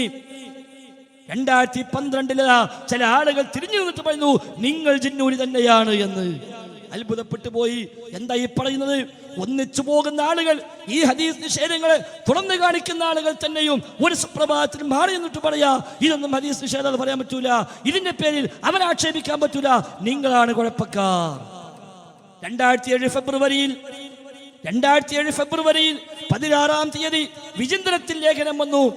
2007 ഫെബ്രുവരി 16 വിചിന്തനത്തിൽ ലേഖനം വന്നു. എന്താ ലേഖനമെന്നോ? ജിന്നിന്റെയും മലക്കിന്റെയും പ്രവർത്തനങ്ങളുടെ കാര്യകാരണ ബന്ധങ്ങൾ നമുക്ക് പിടികിട്ടുന്നില്ലെങ്കിലും അവയെല്ലാം അല്ലാഹു നിശ്ചയിച്ച വ്യവസ്ഥ പ്രകാരം മാത്രമാണ്. ജിന്നുകളുടെയും മലക്കുകളുടെയും പ്രവർത്തനങ്ങളുടെ കാര്യകാരണ ബന്ധങ്ങൾ നമുക്ക് പിടികിട്ടുന്നില്ലെങ്കിലും അതെല്ലാം അല്ലാഹു നിശ്ചയിച്ച വ്യവസ്ഥ പ്രകാരമാണ്. അതുകൊണ്ട് തന്നെ അവയെക്കുറിച്ച് അഭൗതികമെന്നോ കാര്യകാല ബന്ധങ്ങൾക്ക് അതീതമെന്നോ ബുദ്ധിയും വകതിരിവുമുള്ളവർ പറയുകയില്ല. അന്നും ഇന്നും എന്നും ഇതാണ് മുജാഹിദുകളുടെ നിലപാട്. 2007 ഫെബ്രുവരി 16 വിചിന്തനം വാരുകയിൽ ലേഖനം വരികയാണ്. ജിന്നിനെയും മലക്കിനെയും കുറിച്ച് അഭൗതികമെന്നോ കാര്യകാല ബന്ധങ്ങൾക്ക് അതീതമെന്നോ ബുദ്ധിയും വകതിരിവുമുള്ളവർ പറയുകയില്ല. അന്നും ഇന്നും എന്നും മുജാഹിദുകളുടെ നിലപാട് ഇതാണ് എന്നെഴുതിയ വിചിന്തനം പണം കൊടുത്ത് നമ്മളൊക്കെ വാങ്ങി വരി ചേർന്നു, വീട്ടിലേക്ക് വരുത്തി. അത് വലിയ സന്തോഷത്തോടെ ഏറ്റെടുത്തു, സ്റ്റേജിൽ വായിച്ചു. ധാരാളം സ്ഥലത്ത് അത് വിശദീകരിക്കപ്പെട്ടു. ബുദ്ധിയും വകതിരിവുമുള്ളവർ ജിന്നിന്റെയും മലക്കിന്റെയും പ്രവർത്തനങ്ങൾ അഭൗതികമെന്ന് പറയില്ലെന്ന വിചിന്തനം അന്നും ഇന്നും എന്നും ഇതാണ് മുജാഹിദുകളുടെ നിലപാട് എന്നെഴുതിയ വിചിന്തനം നമ്മളൊക്കെയും വാങ്ങി. പക്ഷേ 2013 ആയപ്പോൾ അന്നത്തെ ഫെബ്രുവരിയിൽ, 2007 ഫെബ്രുവരിയിലാണ് മറ്റേതെങ്കിൽ 2013 ഫെബ്രുവരിയിൽ തന്നെയാണ് വിചിന്തനത്തിൽ മറ്റു ലേഖനം വന്നത്. വിചിന്തനത്തിന് 2013 ഫെബ്രുവരിയിൽ തന്നെ ലേഖനം വരുന്നു. ആ ലേഖനത്തിലെ ഹെഡിങ് എന്താ? ജിന്ന് ഭൗതികമല്ല, അഭൗതികം തന്നെ. 2013 ഫെബ്രുവരി 8 അന്നത്തെ വിചിന്തനത്തിൽ ലേഖനം ഹെഡിങ് എന്താ കണ്ടോ? ജിന്ന് ഭൗതികമല്ല, അഭൗതികം തന്നെ. 2007 വിചിന്തനം എഴുതി അഭൗതികമെന്ന് ബുദ്ധിയുള്ളവർ പറയില്ല. 2013 അതേ വിചിന്തനത്തിൽ അതേ ഫെബ്രുവരിയിൽ ലേഖനം വരുന്നു. ജിന്ന് ഭൗതികമല്ല, അഭൗതികം തന്നെ. ഒന്നല്ല 2 ലക്കങ്ങളിൽ ആവർത്തിച്ച് ആ വിചിന്തനം വാങ്ങിയ ആളുകൾ പണം കൊടുത്ത് വാങ്ങി. അഭൗതികമാണെന്ന് ബുദ്ധിയുള്ളവർ പറയില്ല എന്ന ലേഖനം എഴുതിയ വിചിന്തനവും അഭൗതികം തന്നെ എന്ന ലേഖനം എഴുതിയ വിചിന്തനവും രണ്ടും വാങ്ങി. 2016 പറയാ ഇത് രണ്ടും ഒന്ന് തന്നെ, രണ്ടും ഒന്നാണ്, ഐക്യപ്പെട്ടിരിക്കുന്നു. ശരി, നല്ല കാര്യം. സ്വാഭാവികമായും ഈ 2 വിചിന്തനവും പണം കൊടുത്ത് വാങ്ങിയ മുജാഹിദുകൾ ചോദിക്കില്ലേ, ഇതാ 2 വിചിന്തനം ഞങ്ങളുടെ വീട്ടിലുണ്ട്. 2007 വിചിന്തനത്തിന് പറയുന്നു ബുദ്ധിയുള്ളവർ പറയില്ല, അഭൗതികമാണെന്ന്. 2013 വിചിന്തനം പറയുന്നു അഭൗതികം തന്നെയാണ് എന്ന്. ഐക്യപ്പെട്ട സാഹചര്യത്തിൽ ഈ 2-ൽ ഏതാണ് ശരി? 2007 വിചിന്തനമാണോ ശരി? 2013 വിചിന്തനമാണോ ശരി? ഓഹോ, നീ ജിന്നൂരിയാണല്ലേ എന്ന ചോദ്യമാണോ മറുപടി? അതാണോ മറുപടി? ആ വഴുത് കേൾക്കാൻ പോകാൻ പാടില്ല എന്നതാണോ മറുപടി? നേരെ മറിച്ച് ഒന്ന് വിളിച്ചു ചേർത്ത് സ്നേഹത്തോടെ സന്തോഷത്തോടെ മക്കളെ വരൂ, അതെ നമുക്കൊന്നൊരു അബദ്ധം പറ്റിയിരുന്നു, അതുകൊണ്ട് 2007 എഴുതിയത് ശരിയല്ല, 13 എഴുതിയതാ ശരി എന്ന് പറഞ്ഞു കൊടുത്തുകൂടെ? അതല്ലെങ്കിൽ തിരിച്ച് 13 വന്നത് ശരിയല്ല, 7 വന്നതാണ് ശരി എന്ന് പറഞ്ഞു കൊടുത്തുകൂടെ? രണ്ടും കൂടെ ശരിയാകുമോ? ഇല്ലല്ലോ, രണ്ടും കൂടെ ശരിയാവില്ല. 2 വിചിന്തനവും നമ്മളൊക്കെ വീട്ടിലുണ്ട്, പണം കൊടുത്ത് വാങ്ങിയതാണ്. ആ വിചിന്തനത്തിലാ പറഞ്ഞത്, ഒന്നിൽ പറയുന്നു അഭൗതികമെന്ന് ബുദ്ധിയുള്ളവന് പറയില്ല, രണ്ടാമത്തേത് പറയുന്നു അഭൗതികം തന്നെയാണ്. അപ്പോഴാ സമസ്തക്കാര് പറഞ്ഞത് ഒരു വിഭാഗം ഞങ്ങളുടെ കൂടെയാണ്. മനസ്സിലായോ നിങ്ങൾക്ക്? അവിടെയാ ഫൈസി പറഞ്ഞത് മടവൂർ വിഭാഗം ഞങ്ങളുടെ കൂടെയാണ്, നിങ്ങൾ ഞങ്ങളെ വിടൂല എന്നാ മറുപടിയെങ്കിൽ നിങ്ങൾ KNM-ലാണ്. അതാണ് വ്യത്യാസം. അന്ന് മടവൂർ വിഭാഗം പറഞ്ഞു അഭൗതികം തന്നെയാണ്. അപ്പൊ വിചിന്തനം പറഞ്ഞു അഭൗതികമാണെന്ന് ബുദ്ധിയുള്ളവർ പറയില്ല. 2012 അഭൗതികമല്ല ഭൗതികമാണ് എന്ന് ഉറച്ചു പറഞ്ഞവരെയെല്ലാം ജിന്നൂരി എന്നും പറഞ്ഞ് പുറത്തേക്കാക്കിയിട്ട് അവരൊക്കെ ഒഴിവാക്കിയിട്ട് സംഘടനയിൽ നിന്ന് എല്ലാവരെയും മാറ്റി നിർത്തിയിട്ട് ഒരു കൊല്ലം തികയുന്നതിന് മുമ്പ് 13 ഫെബ്രുവരിയിൽ വിചിന്തനത്തിൽ ലേഖനം വരുന്നു, ജിന്ന് അഭൗതികം തന്നെ. 2002 മുതൽ ശബാബിൽ വന്നു അഭൗതികമാണ്.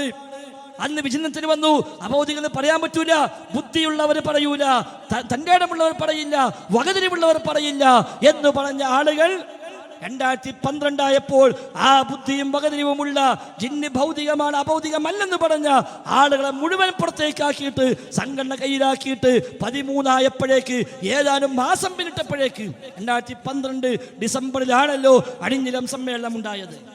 അത് നമ്മളാരും പുറത്തായിട്ടില്ല. ആ സമ്മേളനം കണ്ടപ്പോൾ എല്ലാവർക്കും മനസ്സിലായി ഇതിന്റെ പോക്ക് ശരിയല്ല, എന്തോ പന്തികേടുണ്ട്. ആ സമ്മേളനം കഴിഞ്ഞ് 2 മാസം പിന്നിട്ടപ്പോ 2013 ഫെബ്രുവരിയിൽ വിചിന്തനത്തിലാവുന്നത് ജിന്ന് ഭൗതികമല്ല അഭൗതികം തന്നെ. അപ്പൊ സമസ്തക്കാർ ചോദിച്ചു, ഓഹോ നിങ്ങളും ഞങ്ങളൊപ്പമായോ? ഞങ്ങൾ പണ്ടേ പറഞ്ഞു ജിന്ന ഭൗതികാണ്, മലക്ക ഭൗതികാണ്, അമ്പിയാക്കള ഭൗതികാണ്, മുഹീദ്ദീൻ ശൈഖ ഭൗതികാണ്, ശുഹദാക്കള ഭൗതികാണ്. അന്ന് നിങ്ങളൊക്കെ പറഞ്ഞു അല്ലാഹ് മാത്രമേ അഭൗതിക കഴിവുള്ളവനുള്ളൂ. അന്ന് നിങ്ങൾ ഞങ്ങളെപ്പറ്റി ശിർക്കെന്ന് പറഞ്ഞു. ഇപ്പൊ നിങ്ങളും സമ്മതിച്ചില്ലേ ജിന്ന് മലക്ക അഭൗതികമാണ് എന്ന് സമസ്തക്കാർ ചോദിച്ചു. അതോടുകൂടി സമസ്തക്കാരുമായി പിന്നെ ഏറ്റുമുട്ടാൻ സംഘടനാ പക്ഷപാതികളായ ആളുകളെ നമ്മൾ കണ്ടില്ല. വാദപ്രതിവാദങ്ങളിൽ അവരെ കണ്ടില്ല, ഖണ്ഡനങ്ങളിൽ അവരെ കണ്ടില്ല, മുഖാമുഖ വേദികളിൽ അവരെ കണ്ടില്ല. എന്നാൽ ആ പഴയ വിചിന്തനം 2007 വിചിന്തനം കയ്യിലേന്തിയ ആ ആശയം നെഞ്ചേറ്റിയ മുജാഹിദുകൾ 2012 മുതൽ അതിശക്തമായി മുജാഹിദ് ദഅ്വാ സമിതി എന്ന് പേരിട്ടുകൊണ്ട് അതിശക്തമായി ഈ ദഅ്വത്തുമായി ഇറങ്ങി. നാട് മുഴുവൻ വഅദുകൾ സംഘടിപ്പിച്ചു, ഖണ്ഡനങ്ങൾ വന്നു, പരമ്പരകളായി ഖണ്ഡനങ്ങൾ നടന്നു, മുഖാമുഖങ്ങൾ അൽഹംദുലില്ലാഹ് ഏകദേശം 300 മുഖാമുഖങ്ങൾ ഈ കൊച്ചു കൂട്ടായ്മയുടെ കീഴിൽ ഈ കാലയളവിൽ കേരളത്തിൽ നടന്നു. വാദപ്രതിവാദങ്ങൾ നടന്നു. AP സുന്നിയുമായും EK സുന്നിയുമായും വാദപ്രതിവാദമുണ്ടായി. തൗഹീദ് വിഷയത്തിൽ മംഗലാപുരത്ത് വെച്ച് വാദപ്രതിവാദമുണ്ടായി.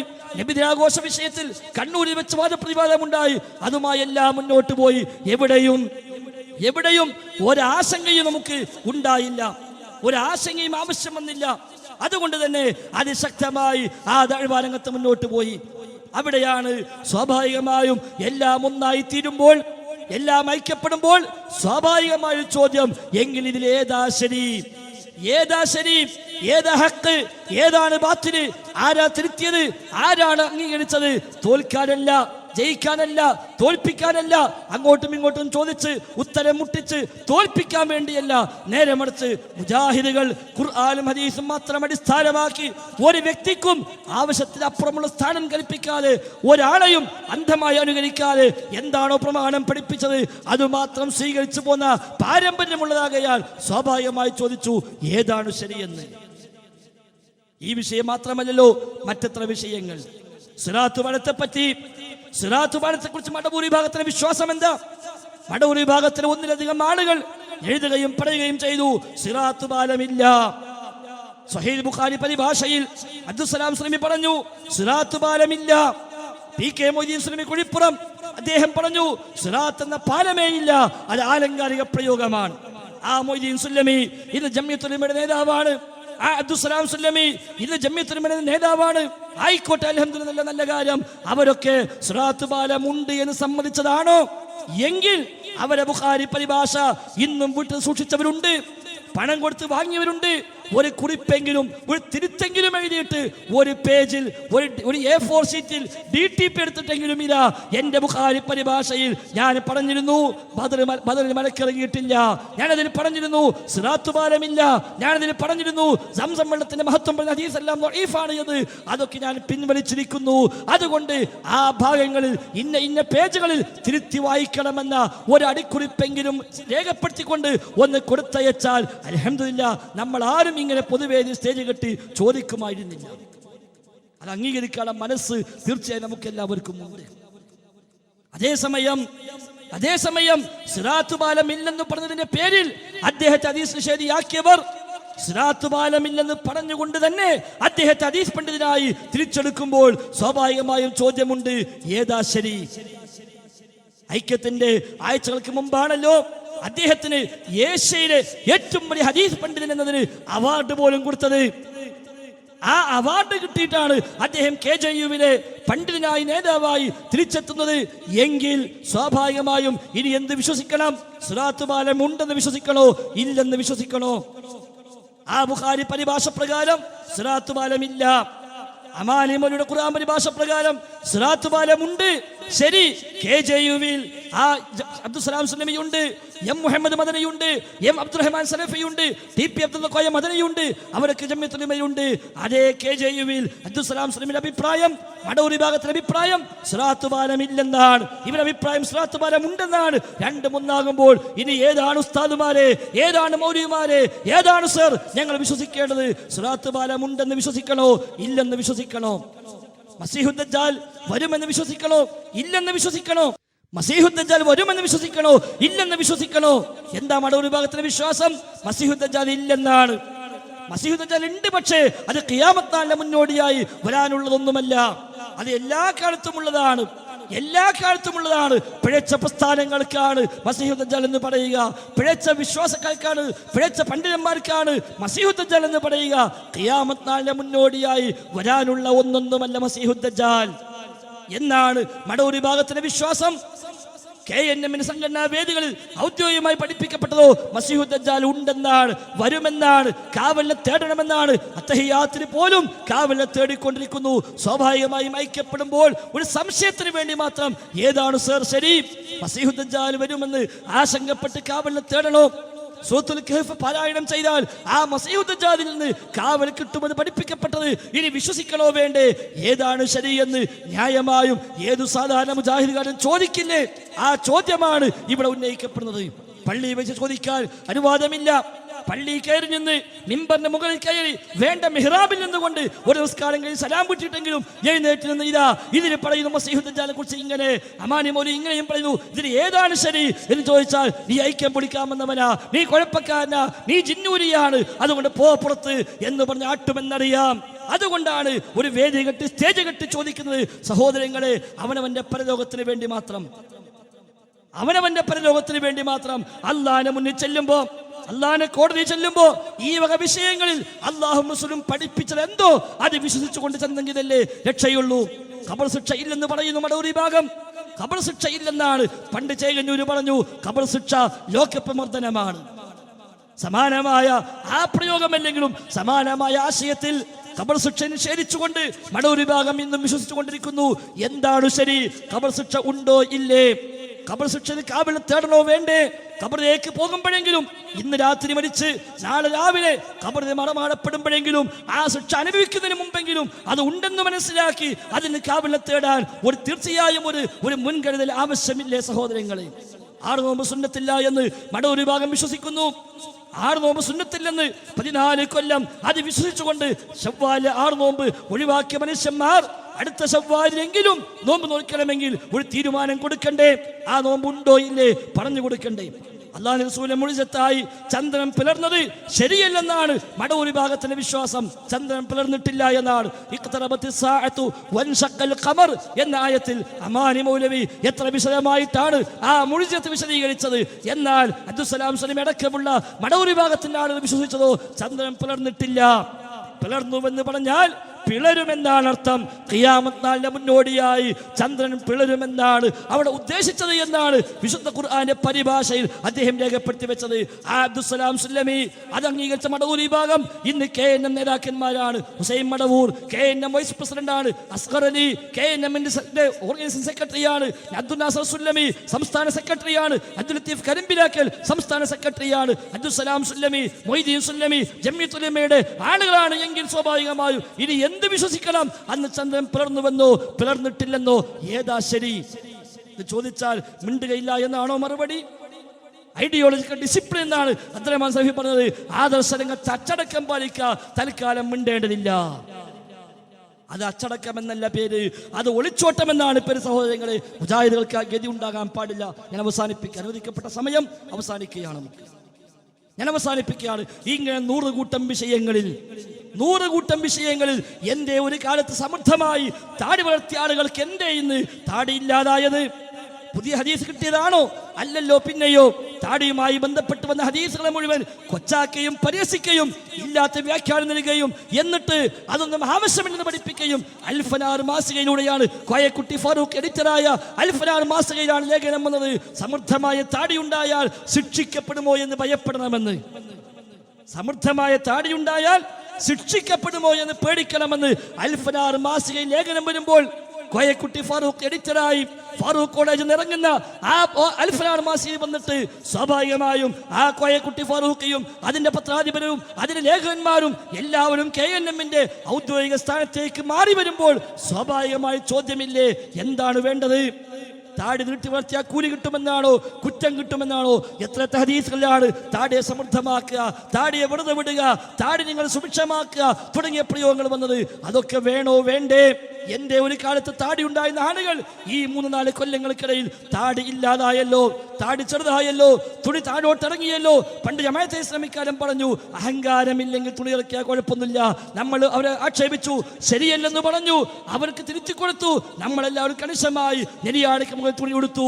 ഇന്ന് മറുഭാഗത്തുള്ള ഖതീബുമാർക്ക് പോലും പലപ്പോഴും തുണി താഴോട്ടിറങ്ങുന്നുവെങ്കിൽ എത്രത്തോളം എന്ന് വെച്ചാൽ സംഘടനാ പക്ഷപാതികളുടെ ഒരു പള്ളിയിൽ ഇമാമ് നിൽക്കുന്ന ഒരാള്, അയാൾ സിഹറുമായി ബന്ധപ്പെട്ട് നിഷേധഭാവം പറഞ്ഞപ്പോ സിഹർ എന്ന സംഭവമേ ഇല്ല, യാഥാർത്ഥ്യവുമില്ല, അങ്ങനെ വിശ്വസിക്കാനും പാടില്ല എന്ന് പറഞ്ഞപ്പോ വിശുദ്ധ ഖുർആൻ മറിച്ചുകൊണ്ട് അദ്ദേഹത്തോട് ചില സുഹൃത്തുക്കൾ ചോദിച്ചു, അല്ല ഖുർആനിലുണ്ടല്ലോ സൂറത്തുൽ ബഖറ 102-ാമത്തെ ആയത്ത്, വമാ ഉൻസില അലൽ മലകൈനി ബിബാബിൽ ഹാറൂത്ത് വമാറൂത്ത്, ഹാറൂത്ത് മാറൂത്തിന്റെ സംഭവം കാണിച്ചുകൊണ്ട് അദ്ദേഹത്തോട് മുസ്ഹഫ് മറിച്ച് ചോദിച്ചപ്പോ അദ്ദേഹം പറഞ്ഞു, അതിൽ മലക്കൈനി എന്നല്ല മലിക്കൈനി എന്നാണ്. 2 മലക്കുകൾക്ക് എന്നല്ല 2 രാജാക്കന്മാർ എന്ന അർത്ഥം. അപ്പൊ ചോദിച്ചു, അല്ല മുസ്ഹഫിന് മലക്കൈനിയാണല്ലോ, നിങ്ങൾ പറഞ്ഞ മലിക്കൈനി അല്ലല്ലോ. അദ്ദേഹത്തിന്റെ മറുപടി, അത് അള്ളാഹുവിന് തെറ്റിയതാകുന്നുവെന്നാണ്. അദ്ദേഹം ഇന്നും KNMന്റെ ലേബലിൽ വെച്ച സലഫി മസ്ജിദിൽ ഇമാം നിൽക്കുന്നയാള്. അള്ളാഹ്ക്ക് തെറ്റിന അയാൾ നേരെ പറഞ്ഞത്. മലപ്പുറം ജില്ലയിൽ ഓമാനൂർ പള്ളിയിൽ അന്വേഷിക്കാൻ നിങ്ങൾക്ക് പോയിട്ട് എന്തേ സഹോദരന്മാരെ ഈ ഗതി ഉണ്ടായത്? എന്തേ ഇത് വന്നത്? ഇപ്പൊ ചോദിക്ക, സിഹർ ശൈത്താനുണ്ടെന്ന് എവിടുന്ന് കിട്ടിയ? ഖുർആനിൽ കിട്ടി, ഹദീസിൽ നിന്ന് കിട്ടി, KNMന്റെ പാഠപുസ്തകത്തിൽ നിന്ന് കിട്ടി.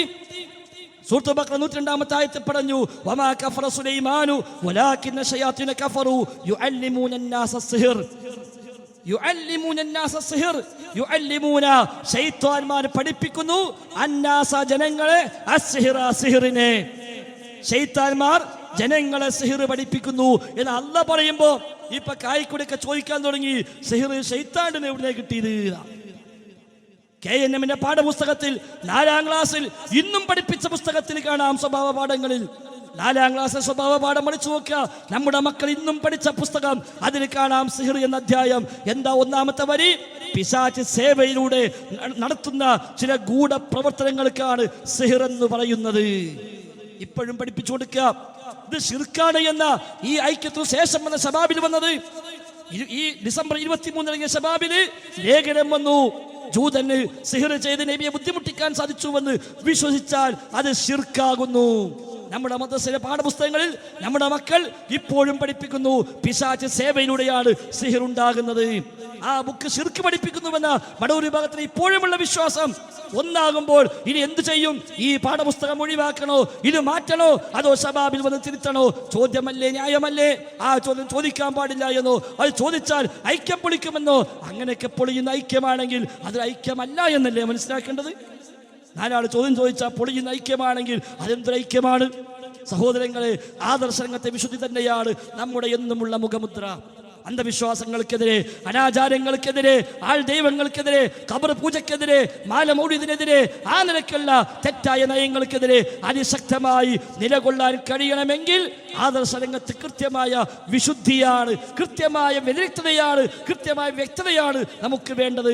അതുകൊണ്ട് സ്വാഭാവികം പറയണം, എല്ലാവരും വരും മക്കളെ, എല്ലാവരും വരൂ, എന്താ നിങ്ങൾ സംശയം ചോദിക്കൂ, ഞങ്ങൾ ക്ലിയർ ആക്കി തരാം എന്ന് പറഞ്ഞു കൊടുത്തുകൊണ്ട് അത് ക്ലിയർ ആയിക്കൊണ്ട് ആ ശരിയായത് അങ്ങോട്ടും ഇങ്ങോട്ടും ചർച്ച ചെയ്ത് അത് ബോധ്യമായി അൽഹംദുലില്ലാഹ് ഇപ്പോഴെങ്കിലും നമുക്കത് ബോധ്യമായല്ലോ എന്ന് പറഞ്ഞ് എല്ലാവരും കൂടെ ഒന്നിലേക്ക് വന്നാൽ ആ ഐക്യം പിന്നെ ആര് ചോദിച്ചാലും നമുക്ക് ബേജാറാകാനില്ല. ആര് എവിടുന്ന് ചോദ്യം ഉന്നയിച്ചാലും ഓക്കെ വന്നോളൂ, ചോദിച്ചോളൂ, പറയാം ഞങ്ങളെന്ന് പറയാൻ നമുക്ക് പറ്റും സഹോദരങ്ങളെ. അതാണ് ആവശ്യം. അതുകൊണ്ട് വിഷയങ്ങൾ പഠിക്കുക, നയങ്ങൾ പഠിക്കുക, ആദർശങ്ങൾ പഠിക്കുക, ഏറ്റവും കൃത്യമായ നിലപാട് നമ്മൾ സ്വീകരിക്കുക. അതിനപ്പുറത്ത് സംഘടന നമുക്കൊന്നുമല്ല, അതിനപ്പുറത്ത് മഹല്ല് കമ്മിറ്റിയും ഖബർസ്ഥാനും നമുക്കൊന്നുമല്ല. നമ്മൾ അങ്ങനെ ചിന്തിക്കാനും പാടില്ല. ആരെങ്കിലും ഒക്കെ ബുദ്ധിമോശങ്ങൾ പറഞ്ഞെങ്കിൽ സഹോദരങ്ങളെ, ആ വാക്ക് നമ്മൾ പറയേണ്ട വാക്കല്ല. പണ്ട് ഖുറാഫികൾ പറഞ്ഞത്, പണ്ട് സമസ്തക്കാർ പറഞ്ഞത് ഏറ്റുപറയുന്നിടത്തേക്ക് നമ്മൾ എത്തിയെങ്കിൽ അതൊരു വലിയ നിലപാടിൽ വന്ന അബദ്ധത്തിന്റെ വീഴ്ചയുടെ ഫലം തന്നെയാണ് എന്ന് തിരിച്ചറിയാൻ നമ്മൾ തയ്യാറാവുക. അല്ലാഹു തആല തൗഫീഖ് പ്രദാനം ചെയ്യുമാറാവട്ടെ. അല്ലാഹുമ്മ റബ്ബനാ ആതിനാ ഫിദ്ദുനിയ ഹസന വഫിൽ ആഖിറതി ഹസന വഖിനാ അദാബന്നാർ. റബ്ബനാ തഖബ്ബൽ മിന്നാ റബ്ബനാ തഖബ്ബൽ മിന്നാ റബ്ബനാ തഖബ്ബൽ മിന്നാ ഇന്നക അൻതസ് സമീഉൽ അലീം വതുബ് അലൈനാ ഇന്നക അൻതത് തവ്വാബുർ റഹീം. വസല്ലല്ലാഹു വസല്ലം അലാ മുഹമ്മദിൻ വആലിഹി വസഹ്ബിഹി അജ്മഈൻ വൽഹംദുലില്ലാഹി റബ്ബിൽ ആലമീൻ. അസ്സലാമു അലൈക്കും വറഹ്മത്തുള്ളാഹി വബറകാതുഹു. സംശയം ചോദിക്കാനുള്ള അവസരമാണ്. ഇരിക്കുന്ന സീറ്റിൽ എഴുന്നേറ്റ് നിന്നാൽ മൈക്ക് അങ്ങോട്ട് കൈമാറുന്നതാണ്. അസ്സലാമു അലൈക്കും. ഇവിടെ മടവൂർ വിഭാഗവും KNM തമ്മിൽ ഉണ്ടായിരുന്ന തർക്കത്തിൽ പരസ്പരം ശിർക്ക് ആരോപിക്കുകയാണ് ഉണ്ടായിരുന്നത്. ഇത്രയും കാലം ഞങ്ങളെപ്പോലുള്ള സാധാരണ ആളുകൾ മനസ്സിലാക്കിയത്, ഒരാൾ തന്നിലില്ലാത്ത ആരോപണം മറ്റൊരാളെ പേരിൽ ആരോപിച്ചാൽ അത് തന്നിലേക്ക് തിരിച്ചു വരും എന്നതാണ് നമ്മളൊക്കെ പഠിച്ചത്. അപ്പോൾ ഇവിടെ ഈ കോഴിക്കോട് കടപ്പുറത്ത് വെച്ചുണ്ടായ ഐക്യത്തിൽ ഹുസൈൻ മടവൂർ പറഞ്ഞു ഇവിടെ ആരും ജയിച്ചിട്ടില്ല, ആരും തോറ്റിട്ടില്ല എന്ന്. അബ്ദുറഹ്മാൻ സലഫി പറഞ്ഞു 18 വിഷയത്തിൽ തെറ്റുതിരുത്തിക്കൊണ്ടാണ് മടവൂർ വിഭാഗം ഈ ഐക്യം സാധ്യമായത് എന്നും പറഞ്ഞു. അപ്പോൾ ഖുർആനിൽ ഈ ഇങ്ങനെ ഒരു, അല്ലെങ്കിൽ ഖുർആനും ഹദീസും ഇങ്ങനെ പഠിപ്പിക്കുന്നുണ്ടോ, അല്ലെങ്കിൽ അത് തെറ്റാണോ? നമ്മളൊക്കെ മനസ്സിലാക്കേണ്ടത്, ഇപ്പം ഇത് ചോദിക്കേണ്ടതില്ല, ആരും പറയേണ്ടതില്ല എന്നാണ് അവർ പറയുന്നത്, വിശദീകരിക്കുന്നത്. ഇപ്പോൾ ഖുർആനിലുള്ള ഈ ആയത്ത് അല്ലെങ്കിൽ ഈ കാര്യം എങ്ങനെയാണ് സാധാരണക്കാരായ ഞങ്ങൾ മനസ്സിലാക്കേണ്ടത്? കോഴിക്കോട് കടപ്പുറത്ത് വെച്ച് പ്രഖ്യാപിച്ചത് ആരും ജയിച്ചിട്ടില്ല, ആരും തോറ്റിട്ടുമില്ല എന്നാണ്. വിജയ പരാജയം എന്നതിനപ്പുറത്ത് ആരെങ്കിലും ഒരാൾ തിരുത്തേണ്ടതുണ്ട് എന്ന് സത്യമാണ്.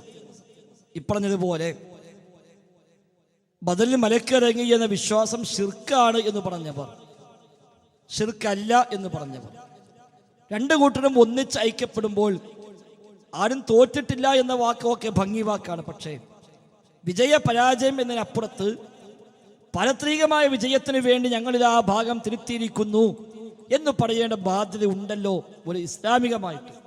പരലോകത്ത് തോൽക്കാതിരിക്കാൻ, പരലോകത്ത് ജയിക്കാൻ വേണ്ടി ഇന്ന വശത്ത് ഞങ്ങൾ പറഞ്ഞ തെറ്റായെന്ന് എനിക്ക് മനസ്സിലായി എന്ന് പറയേണ്ട ബാധ്യത രണ്ടാൽ ഒരു ഭാഗത്തുണ്ട്. ഒന്നുകിൽ നേരത്തെ ഞാൻ വിശദീകരിച്ചതുപോലെ ബദൽ മലക്കിറങ്ങി എന്ന വിശ്വാസം ശിർക്ക് തന്നെയാണ്. അതുകൊണ്ട് KNM ഇന്ന് മുതൽ വിശ്വസിക്കുന്നു ബദൽ മലക്കിറങ്ങിയിട്ടില്ല. അമാനിമയുടെ പരിഭാഷയിൽ ആ ഭാഗത്തുനിന്ന് വിശദീകരണം ശരിയല്ല എന്ന് പ്രഖ്യാപിച്ചാൽ അത് വിജയിക്കൽ തന്നെയാണ്, പരാജയമല്ല, തോൽക്കലൊന്നുമല്ല. തെറ്റുതിരുത്തൽ പരാജയമല്ല. തെറ്റുപറ്റിയാൽ തെറ്റുപറ്റി എന്ന് സമ്മതിച്ച് ശരി പ്രഖ്യാപിച്ചു കൊടുക്കൽ വിജയത്തിന്റെ പ്രധാനപ്പെട്ട ഭാഗമാണ്, അത് തോൽക്കലല്ല. അപ്പൊ എല്ലാവരും ജയിക്കുകയാണ് വേണ്ടത്.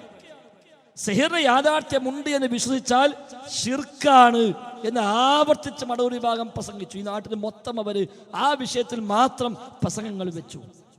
അന്ന് KNM പറഞ്ഞു സിഹിറിന് യാഥാർത്ഥ്യമുണ്ട്. അങ്ങനെയാണ് പാഠപുസ്തകത്തിന് പോലും ആ ഭാഗം വന്നത്.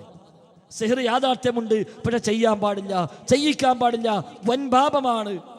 7 മഹാപാപങ്ങളിൽ ഒന്ന് ശിർക്ക്, രണ്ടാമത്തേത് സിഹിർ എന്ന് പഠിപ്പിച്ചു. സിഹിർ അങ്ങനെ യാഥാർത്ഥ്യമൊന്നുമില്ല, അത് വിശ്വസിച്ചാൽ തന്നെ ശിർക്കാണ് എന്ന് മറുഭാഗം പറഞ്ഞു. സ്റ്റേജ് രണ്ടു കൂട്ടരും കയറി ഞങ്ങൾ ഒന്നായി, ആരും ജയിച്ചിട്ടില്ല, ആരും തോറ്റിട്ടില്ല എന്ന് പറഞ്ഞാൽ പോരാ. ഒരു കൂട്ടർ തിരുത്തിയിരിക്കുന്നത് പറയണ്ടേ, അത് വിജയത്തിന് വേണ്ടിയാണെന്നായിക്കോട്ടെ, ജയിക്കാൻ വേണ്ടിയില്ല, പരലോകത്ത് തോൽക്കാതിരിക്കാൻ വേണ്ടിയില്ല.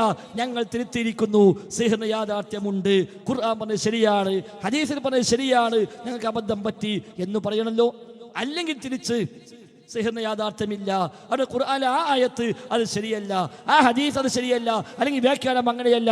അമാനി മൗലവി എഴുതിയാലും KM മൗലവി എഴുതിയാലും ഉമർ മൗലവി എഴുതിയാലും ഉസ്മാൻ സാഹിബ് എഴുതിയാലും അതൊക്കെ തെറ്റായിരുന്നു, എനിക്ക് ഇപ്പോഴാ ബോധ്യപ്പെട്ടത് എന്നെങ്കിലും പറയണ്ടേ. ദുനിയാവിലെ വിജയ പരാജയമല്ല അവിടെ. സ്വലാത്തു പാലം, ഖബർ ശിക്ഷ തുടങ്ങിയ ഒരുപാട് വിഷയങ്ങൾ ഞാനിവിടെ പരാമർശിച്ചു. അതുകൊണ്ട് തന്നെ ആ ഒരു ബാധ്യത ശർഈയായി മതപരമായ ബാധ്യത നിർവഹിക്കേണ്ടതുണ്ട് എന്നാണ് ഓർമ്മിപ്പിക്കുന്നത്. ഇനിയും നമുക്ക് അവസരമുണ്ട്. നമ്മോടൊന്നും പറയണ്ട, സ്റ്റേജ് കെട്ടി പറയണമെന്നില്ല, പറയേണ്ട ശരിക്കും അങ്ങനെ തന്നെയാണ്. സ്റ്റേജ് കെട്ടിയിട്ടാണ് ഇതെല്ലാം അങ്ങോട്ടും ഇങ്ങോട്ടും പറഞ്ഞത്. അതുകൊണ്ട് സ്റ്റേജ് കെട്ടിയിട്ട് പറയട്ടെ. ഇനി അതൊന്നും വേണ്ട. ഒരു അൽമനാറിലോ ഒരു ശബാബിലോ ഒരു സ്പെഷ്യൽ പതിപ്പ് ഇന്ന വിഷയങ്ങളൊക്കെ ഇന്ന ഭാഗത്തൊക്കെ അബദ്ധം പറ്റിയിരുന്നു, അതൊക്കെ തിരുത്തിയിരിക്കുന്നു എന്ന് പറയണ്ടേ. ഡിസംബർ 5 പത്രസമ്മേളനം വിളിച്ചപ്പോൾ TP അബ്ദുൽ ഖാദിർ മദനിയോട് പത്രക്കാർ ചോദിച്ചു, ഇതിലൊക്കെ എന്താ തീരുമാനം? അദ്ദേഹം പറഞ്ഞു, ഞങ്ങൾ ഐക്യപ്പെട്ടെന്ന് അറിയിക്കാനാണ് ഇപ്പം നിങ്ങളെ വിളിച്ചത്. ആദർശം ഇൻഷാ അല്ലാഹ് ഞങ്ങൾ കടപ്പുറത്ത് പ്രഖ്യാപിക്കും. ഇവിടുന്നൊക്കെ എത്ര മനുഷ്യന്മാർ അത് ആത്മാർത്ഥമായി ഏറ്റെടുത്തുകൊണ്ട് ആ തീരുമാനം കേൾക്കാൻ വേണ്ടി, ആർക്കാ തെറ്റുപറ്റിയത്, ആരാ തിരുത്തിയത്, അൽഹംദുലില്ലാഹ് ഒരിക്കലും പ്രാർത്ഥിക്കാമല്ലോ. അറിയാതെ അബദ്ധം പറ്റിപ്പോയി, ഇപ്പോഴെങ്കിലും ഒരിക്കൽ ബോധ്യപ്പെട്ടല്ലോ, പഠിച്ചോനെ പുറത്തുകൊടുക്കണേ എന്ന് പ്രാർത്ഥിക്കാമെന്ന മനസ്സോടെയല്ലേ മുജാഹിദുകൾ പലരും കടപ്പുറത്തേക്ക് പോയത്. അവിടെ ചെന്നപ്പോൾ എന്താ പറഞ്ഞു? തീരുമാനമായി എന്ന് മാത്രം പറഞ്ഞു. പക്ഷേ ഞങ്ങൾ വിശദീകരിക്കും, നിങ്ങൾ വിചാരിക്കണ്ട എന്നാണ് പറഞ്ഞത്. നീ ശരി, ഒരു മഹാസമ്മേളനത്തിന് പക്ഷേ എല്ലാം കൂടി പറയാൻ കഴിയും. അത് കഴിഞ്ഞിട്ട് എത്ര സ്ഥലത്ത് വേദി പങ്കിട്ടു, രണ്ടു കൂട്ടരും വന്നു. ഹുസൈൻ മടവൂരും TPയും അലി മദനിയും കരിമ്പിലാക്കലും ഹനീഫ് കായക്കൊടി മനസ്മോലയും എല്ലാം ഒന്നിച്ച് പങ്കെടുത്ത വേദി ഇപ്പോഴും ധാരാളം ഉണ്ടായല്ലോ. എവിടെങ്കിലും വന്നിട്ട് പറഞ്ഞു, ഇനി ഇവിടെ വേദി സംഘടിപ്പിക്കുന്നുവെങ്കിലും പറയുമെന്ന് പ്രതീക്ഷിക്കുന്നു ഞങ്ങൾ.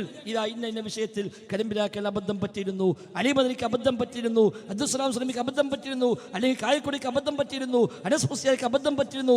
ഇതാ അത് ശരി, ഞങ്ങൾ ഇന്നതാണ്, അത് തിരുത്തുന്നു, പ്രഖ്യാപിക്കുന്നു, ഞങ്ങൾക്ക് വേണ്ടി പ്രാർത്ഥിക്കണേ എന്ന് പറഞ്ഞാലല്ലേ അവനവൻ്റെ ഖബറ്, അവനവൻ്റെ പരലോകം രക്ഷപ്പെടൂ എന്നാണ് ഗുണകാംക്ഷയോടെ സൂചിപ്പിക്കാനുള്ളത്. അതാണ് ഈ വിഷയത്തിൽ നമുക്കറിയേണ്ടത്. ആ ഒരു ഗുണകാംക്ഷ കൊണ്ട് മാത്രമാണ് ഈ നിലയ്ക്ക് ഈ വക വിഷയങ്ങൾ മുജാഹിദുകൾക്കിടയിൽ ചെന്നില്ല, മുജാഹിദുകളെ യാഥാർത്ഥ്യം ഉൾക്കൊള്ളണേ എന്ന് പറയാൻ അവസരമുണ്ടാക്കുന്നതും അല്ലാഹു അഅലം. 2 ചോദ്യം എഴുതി കിട്ടിയിട്ടുണ്ട് ഇവിടെ. ഒന്ന് ജിന്നുമായി ബന്ധപ്പെട്ടാണ്. മുസ്ലിം ജിന്നും കാഫിർ ജിന്നും ഉണ്ടല്ലോ. ആ കാഫിർ ജിന്നെ ഉപയോഗിച്ചുകൊണ്ടാണ് സിഹിർ ചെയ്യുന്ന സാഹിർ സിഹിർ ചെയ്യുന്നത് എന്ന് പറയുന്നു. എങ്കിൽ മുസ്ലിം ജിന്നിനെ അങ്ങനെ മുസ്ലിങ്ങളായ ആൾക്ക് ഉപയോഗിക്കാൻ വല്ല വകുപ്പുണ്ടോ? അങ്ങനെ ഉപയോഗിക്കാൻ പറ്റുന്ന മുസ്ലിമീങ്ങളെ സംബന്ധിച്ച് ഒരൊറ്റ ജിന്നിനെയും ഉപയോഗിക്കാൻ പാടില്ല. ഒരു ജിന്നിനെയും ഉപയോഗിക്കാനോ, ഇനി പ്രാർത്ഥന ആവട്ടെ അല്ലാത്തതാവട്ടെ എന്തുമാവട്ടെ, ജിന്നുകളുമായുള്ള യാതൊരു ഇടപാടും നമ്മോട് അനുവദിക്കപ്പെട്ടിട്ടേ ഇല്ല. എല്ലാം നിഷിദ്ധമാക്കപ്പെട്ടു ജിന്നുകളുമായുള്ള ഒരു ഇടപാടുകളും. കാരണം എന്താ? ജിന്നുകളിൽ മഹാഭൂരിപക്ഷം ശൈത്വാന്മാരാണ്. ആ ശൈത്വാന്മാർ നമ്മെ നരകത്തിലേക്ക് എത്തിക്കാൻ, ശിർക്കിൽ കൊണ്ടുപോയി ചാടിക്കാനാണ് ശ്രമിച്ചുകൊണ്ടിരിക്കുന്നത്. അതുകൊണ്ട് അവരുമായുള്ള ചെറിയൊരു ബന്ധം പോലും ഒരു പക്ഷേ ഇന്നല്ലെങ്കിൽ നാളെ അവരെ പൂജിക്കുന്ന, അവരോട് പ്രാർത്ഥിക്കുന്ന, അവരോട് സഹായം തേടുന്ന, അതുവഴി ശിർക്കിൽ ചെന്ന് ചാടുന്ന സാഹചര്യം ഉണ്ടാക്കാം. അതുകൊണ്ട് ഒരു ബന്ധങ്ങളും പാടില്ല. അവരോട് വിളിച്ചു പ്രാർത്ഥിക്കുന്നുവെങ്കിൽ, ദുആ ചെയ്യുന്നുവെങ്കിൽ, അവരോട് ഇസ്തിഗാസ ചെയ്യുന്നുവെങ്കിൽ അത് അവർക്കുള്ള ഇബാദത്താണ്, അവരോട് പ്രാർത്ഥിക്കലാണ്, സഹായം തേടലാണ്. അത് ശിർക്കാണ്, മഹാപാപമാണ്. ഞാൻ അതൊന്നുമില്ല. ആ വക ഇസ്തിഗാസയും ഇസ്തിആനയും ദുആയും ഇബാദത്തും ഒന്നുമില്ല. കേവലമായ ചില ബന്ധങ്ങൾ, ചില ചോദിക്കലുകൾ, ചില കൊടുക്കൽ വാങ്ങലുകൾ മാത്രം നിർവഹിക്കുന്നു എങ്കിൽ അത് പോലും ചെയ്യാൻ പാടില്ലാത്തതാണ്. അത് ഹറാമാണ്. ഒരു നിലക്കും അത് പാടില്ല. അതാണ് ഇസ്തിംതാഴ് എന്ന് ഖുർആൻ പരിചയപ്പെടുത്തിയത്. അങ്ങനെ അങ്ങോട്ടും ഇങ്ങോട്ടും കൊടുക്കാനും വാങ്ങാനും കഴിയുമോ? കഴിയുമെന്നത് കൊണ്ടാണല്ലോ ഇസ്തിംതാഴ് എന്നുള്ള വാക്കല്ല ഉപയോഗിച്ചത്. ഞങ്ങൾ പരസ്പരം ഞങ്ങൾ സുഖമെടുത്തു, പരസ്പരം ഞങ്ങൾ ഇസ്തിംതാഴ് നടത്തി എന്ന് സൂറത്ത് അൻആം 108 ആയത്തിൽ പറഞ്ഞത്. അങ്ങനെ അങ്ങോട്ടും ഇങ്ങോട്ടും ഇസ്തിംതാഴ് ഉണ്ടായത് കൊണ്ടാണല്ലോ. ഇനി മാത്രമല്ല, വിശുദ്ധ ഖുർആൻ സൂറത്ത് ഇസ്രായിൽ ഒരു വെല്ലുവിളിയുണ്ട്. ഇൻസും ജിന്നും ഒരുമിച്ച് കൂടിയാലും ശരി ഇതുപോലെ ഖുർആൻ കൊണ്ടുവരാൻ കഴിയില്ല. അവർ പരസ്പരം സഹായികളായി വർത്തിച്ചാലും ശരി. ജിന്നും ഇൻസും ഒരുമിച്ച് കൂടി അങ്ങോട്ടും ഇങ്ങോട്ടും സഹായിച്ചിട്ടെങ്കിലും ഒരു ഖുർആൻ കൊണ്ടുവരാൻ കഴിയില്ല. അങ്ങനെ അങ്ങോട്ടും ഇങ്ങോട്ടും സഹായിക്കുക എന്നത് അസംഭവ്യമാണെങ്കിൽ മക്കത്തെ മുശ്രിക്ക് എന്ന് പറയും, എന്താ മുഹമ്മദ്, നടക്കാത്ത കാര്യം ആർക്കും വെല്ലുവിളിച്ചൂടെ? അതെന്തായാലും നടക്കൂല ഉറപ്പല്ലേ, പിന്നെ ആർക്കും വെല്ലുവിളിച്ചൂടെ എന്ന് പരിഹസിക്കൂലേ? അപ്പൊ ജിന്നും ഇൻസും പരസ്പരമുള്ള ചില ഇടപാടുകളും കൊടുക്കൽ വാങ്ങൽ വിശദമായി അറിയണമെങ്കിൽ KNM മുൻ സംസ്ഥാന president doctor M Usman Sahib എഴുതിയ മുഖ്യശത്രു എന്ന പുസ്തകം അത് വായിച്ചു നോക്കിയാൽ ആ ഇടപാടിൽ എങ്ങനെയൊക്കെ സഹായം എങ്ങനെയൊക്കെ ദോഷങ്ങൾ എങ്ങനെയൊക്കെ എന്നൊക്കെ കൃത്യമായി അദ്ദേഹം പഠിപ്പിച്ചിട്ടുണ്ട് അവിടെ. അപ്പോൾ അതൊക്കെ അങ്ങോട്ടും ഇങ്ങോട്ടും ഉണ്ടാവാം, പക്ഷെ നമുക്കതൊന്നും പാടില്ല.